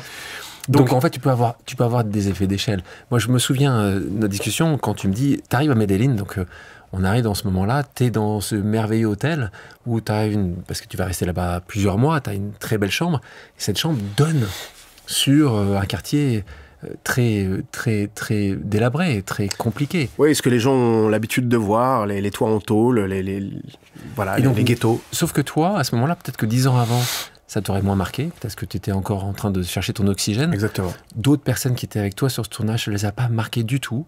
Encore une fois, ils étaient eux-mêmes peut-être à la recherche de leur oxygène. Toi, en revanche, à ce moment-là, tu dis, il y a un truc. Et là, tu fais pas à scale, hein, tu fais des choses comme tu m'as dit là. Là, tu vas rencontrer une famille et tu vas aider. Tu vas commencer par tu gravis, ça y est, moi je suis hyper fier, parce que tu es en train de gravir, toi, cette immense montagne. Et il faut bien commencer quelque part. Et là, alors que personne ne te pousse à le faire, tu es à l'autre bout du monde et tu dis, cette famille-là, tu es une famille, combien que tu vas commencer à aider sur plein de choses, en fait. Ah, que j'ai même fait venir chez moi cet été. Oui. Ils sont allés à la Villa Balboa. Donc oui, exactement. Il faut partie des très peu de personnes qui sont allées voir ta Villa Balboa. Donc merci pour ça. Et de toute façon, c'est là la continuité. Et moi, j'espère, c'est que et je sais que ça va être le cas, que tu vas continuer à utiliser cette notoriété, parce que moi, je fais partie des personnes qui pensent que vous, artistes qui avez des centaines, si ce n'est des millions de personnes qui vous suivent, c'est un rôle que vous avez, qui est un rôle d'influence majeur. C'est vrai, et on est obligé de prendre en considération une chose, c'est que tu sais à quel point la société dans laquelle on est compliquée avec les gens connus, qu'on adore les ascensions, mais on adore aussi quand ça chute, quand ça va pas. On adore aussi, et j'ai été victime de ça. C'est-à-dire que le mec un peu à la mode, ou le mec qui vient d'avoir le film ou la série qui marche, certains aiment quand même se dire oui, mais je crois quand même que c'est un sale mec. Et puis on t'invente des légendes, et puis on t'invente tout ce que tu veux. Et ce milieu des médias et avoir une notoriété publique représente des tas de dangers, des tas de risques. Tu vas à l'encontre de tas de gens parfois malveillants, et s'engager, c'est toujours prendre le risque qu'on te rappelle que tu t'es pas engagé assez, ou que tu t'es pas engagé sur d'autres choses, ou qu'en fait il y avait d'autres causes plus nobles que celles que tu as choisies. Et c'est aussi ce qui fait que parfois certains n'y vont pas. Alors, c'est ce que tu as reçu toi en disant mais pourquoi ils s'occupent des chiens alors qu'il y a des humains. Évidemment. Mais si tu t'étais occupé des humains, on t'aurait dit mais il se passe bien pire là-bas, et il se passe toujours bien pire ailleurs en plus, tu vois. Donc faites et commencez par... Et commence par ce qui te touche. Et une bonne cause ne sera jamais mauvaise. Jamais. Franck, toi qui viens de passer ce moment ensemble avec moi, est-ce qu'il y aurait quelqu'un que tu me conseillerais d'inviter, que tu dis, ce serait un moment unique et solide? Difficile pour moi de ne pas te recommander Ramzy, parce que les gens ne savent pas à quel point cet homme est sensible et intelligent. Parce que Ramzy est caché derrière une carapace de rigolo pour cacher des tas de choses. Et je sais maintenant que tu es capable d'aller bien au-delà de la carapace et d'aller chercher, je l'imagine, des choses qu'il n'a jamais dit. Il a une vie très particulière, des tas de balafres et de cicatrices cachées par l'humour et les vannes. Mais comme on en a toutes et tous. Ouais. Ce d'utiliser, c'est de les partager. Et ce que tu as fait merveilleusement bien, je te remercie. Je pense que... Et je t'avais parlé, je vais t'offrir mon livre qui s'appelle Pause, qui parle de Villani, mais en fait, ça parle de vulnérabilité. Ouais. Moi, ce que je trouve incroyablement beau dans nos discussions, c'est que moi, tu me les as montrés, tes failles. Et en me les montrant, tu les as montrés à tous ceux qui nous écoutent et nous regardent. Donc, merci pour ça. Dernière question. Où t'aimes faire une pause, toi? C'est quoi ton endroit préféré sur Terre? C'est retourner à Melun, faire une pause? C'est aller à la Villa Balboa, à côté d'Aix-en-Provence? Il y a un endroit autre que tu dis, c'est là où je me sens le mieux pour... Écoute, il y a des pays que j'aime, mais l'endroit où j'ai l'impression d'être en paix, c'est cet endroit que je me suis construit, cette Villa Balboa, avec des statues de mon idole et de mon inspiration, où j'ai essayé de profiter intelligemment de mon argent en me fabriquant ce qui me semblait être nécessaire pour que je me sente bien. Alors ça peut sembler être des besoins très primaires, mais j'ai ma salle de cinéma professionnelle à moi, j'ai ma salle de sport avec ma cage de MMA à moi, où mes potes viennent s'entraîner, j'ai tout ce qui sert à me détendre, j'ai tout ce qui me sert à travailler. Et lorsque j'ai compris qu'en fait, c'est mon cerveau et mon esprit qui me permettent de créer dans cette vie-là, tout ce que je fais, et j'avais donc besoin d'un endroit où j'étais sûr que cet esprit allait être en paix. Donc je me suis fabriqué un endroit dans lequel me sentir bien. Merci Franck. Merci Alexandre. Pour ce moment qui était un moment assez suspendu. Merci pour ça. Merci beaucoup. Merci à toutes et à tous d'avoir pris le temps de faire une pause avec nous. J'espère que l'émission vous a plu, inspiré ou fait réfléchir. Si c'est le cas, je compte sur vous pour le partager avec vos proches, laisser un commentaire et mettre la note de 5 étoiles sur les plateformes d'écoute. Si vous voulez me suggérer des invités ou simplement me faire part de retours, vous pouvez me contacter via LinkedIn en tapant Alexandre Mars ou bien m'écrire à l'adresse suivante, le podcast pause@gmail.com.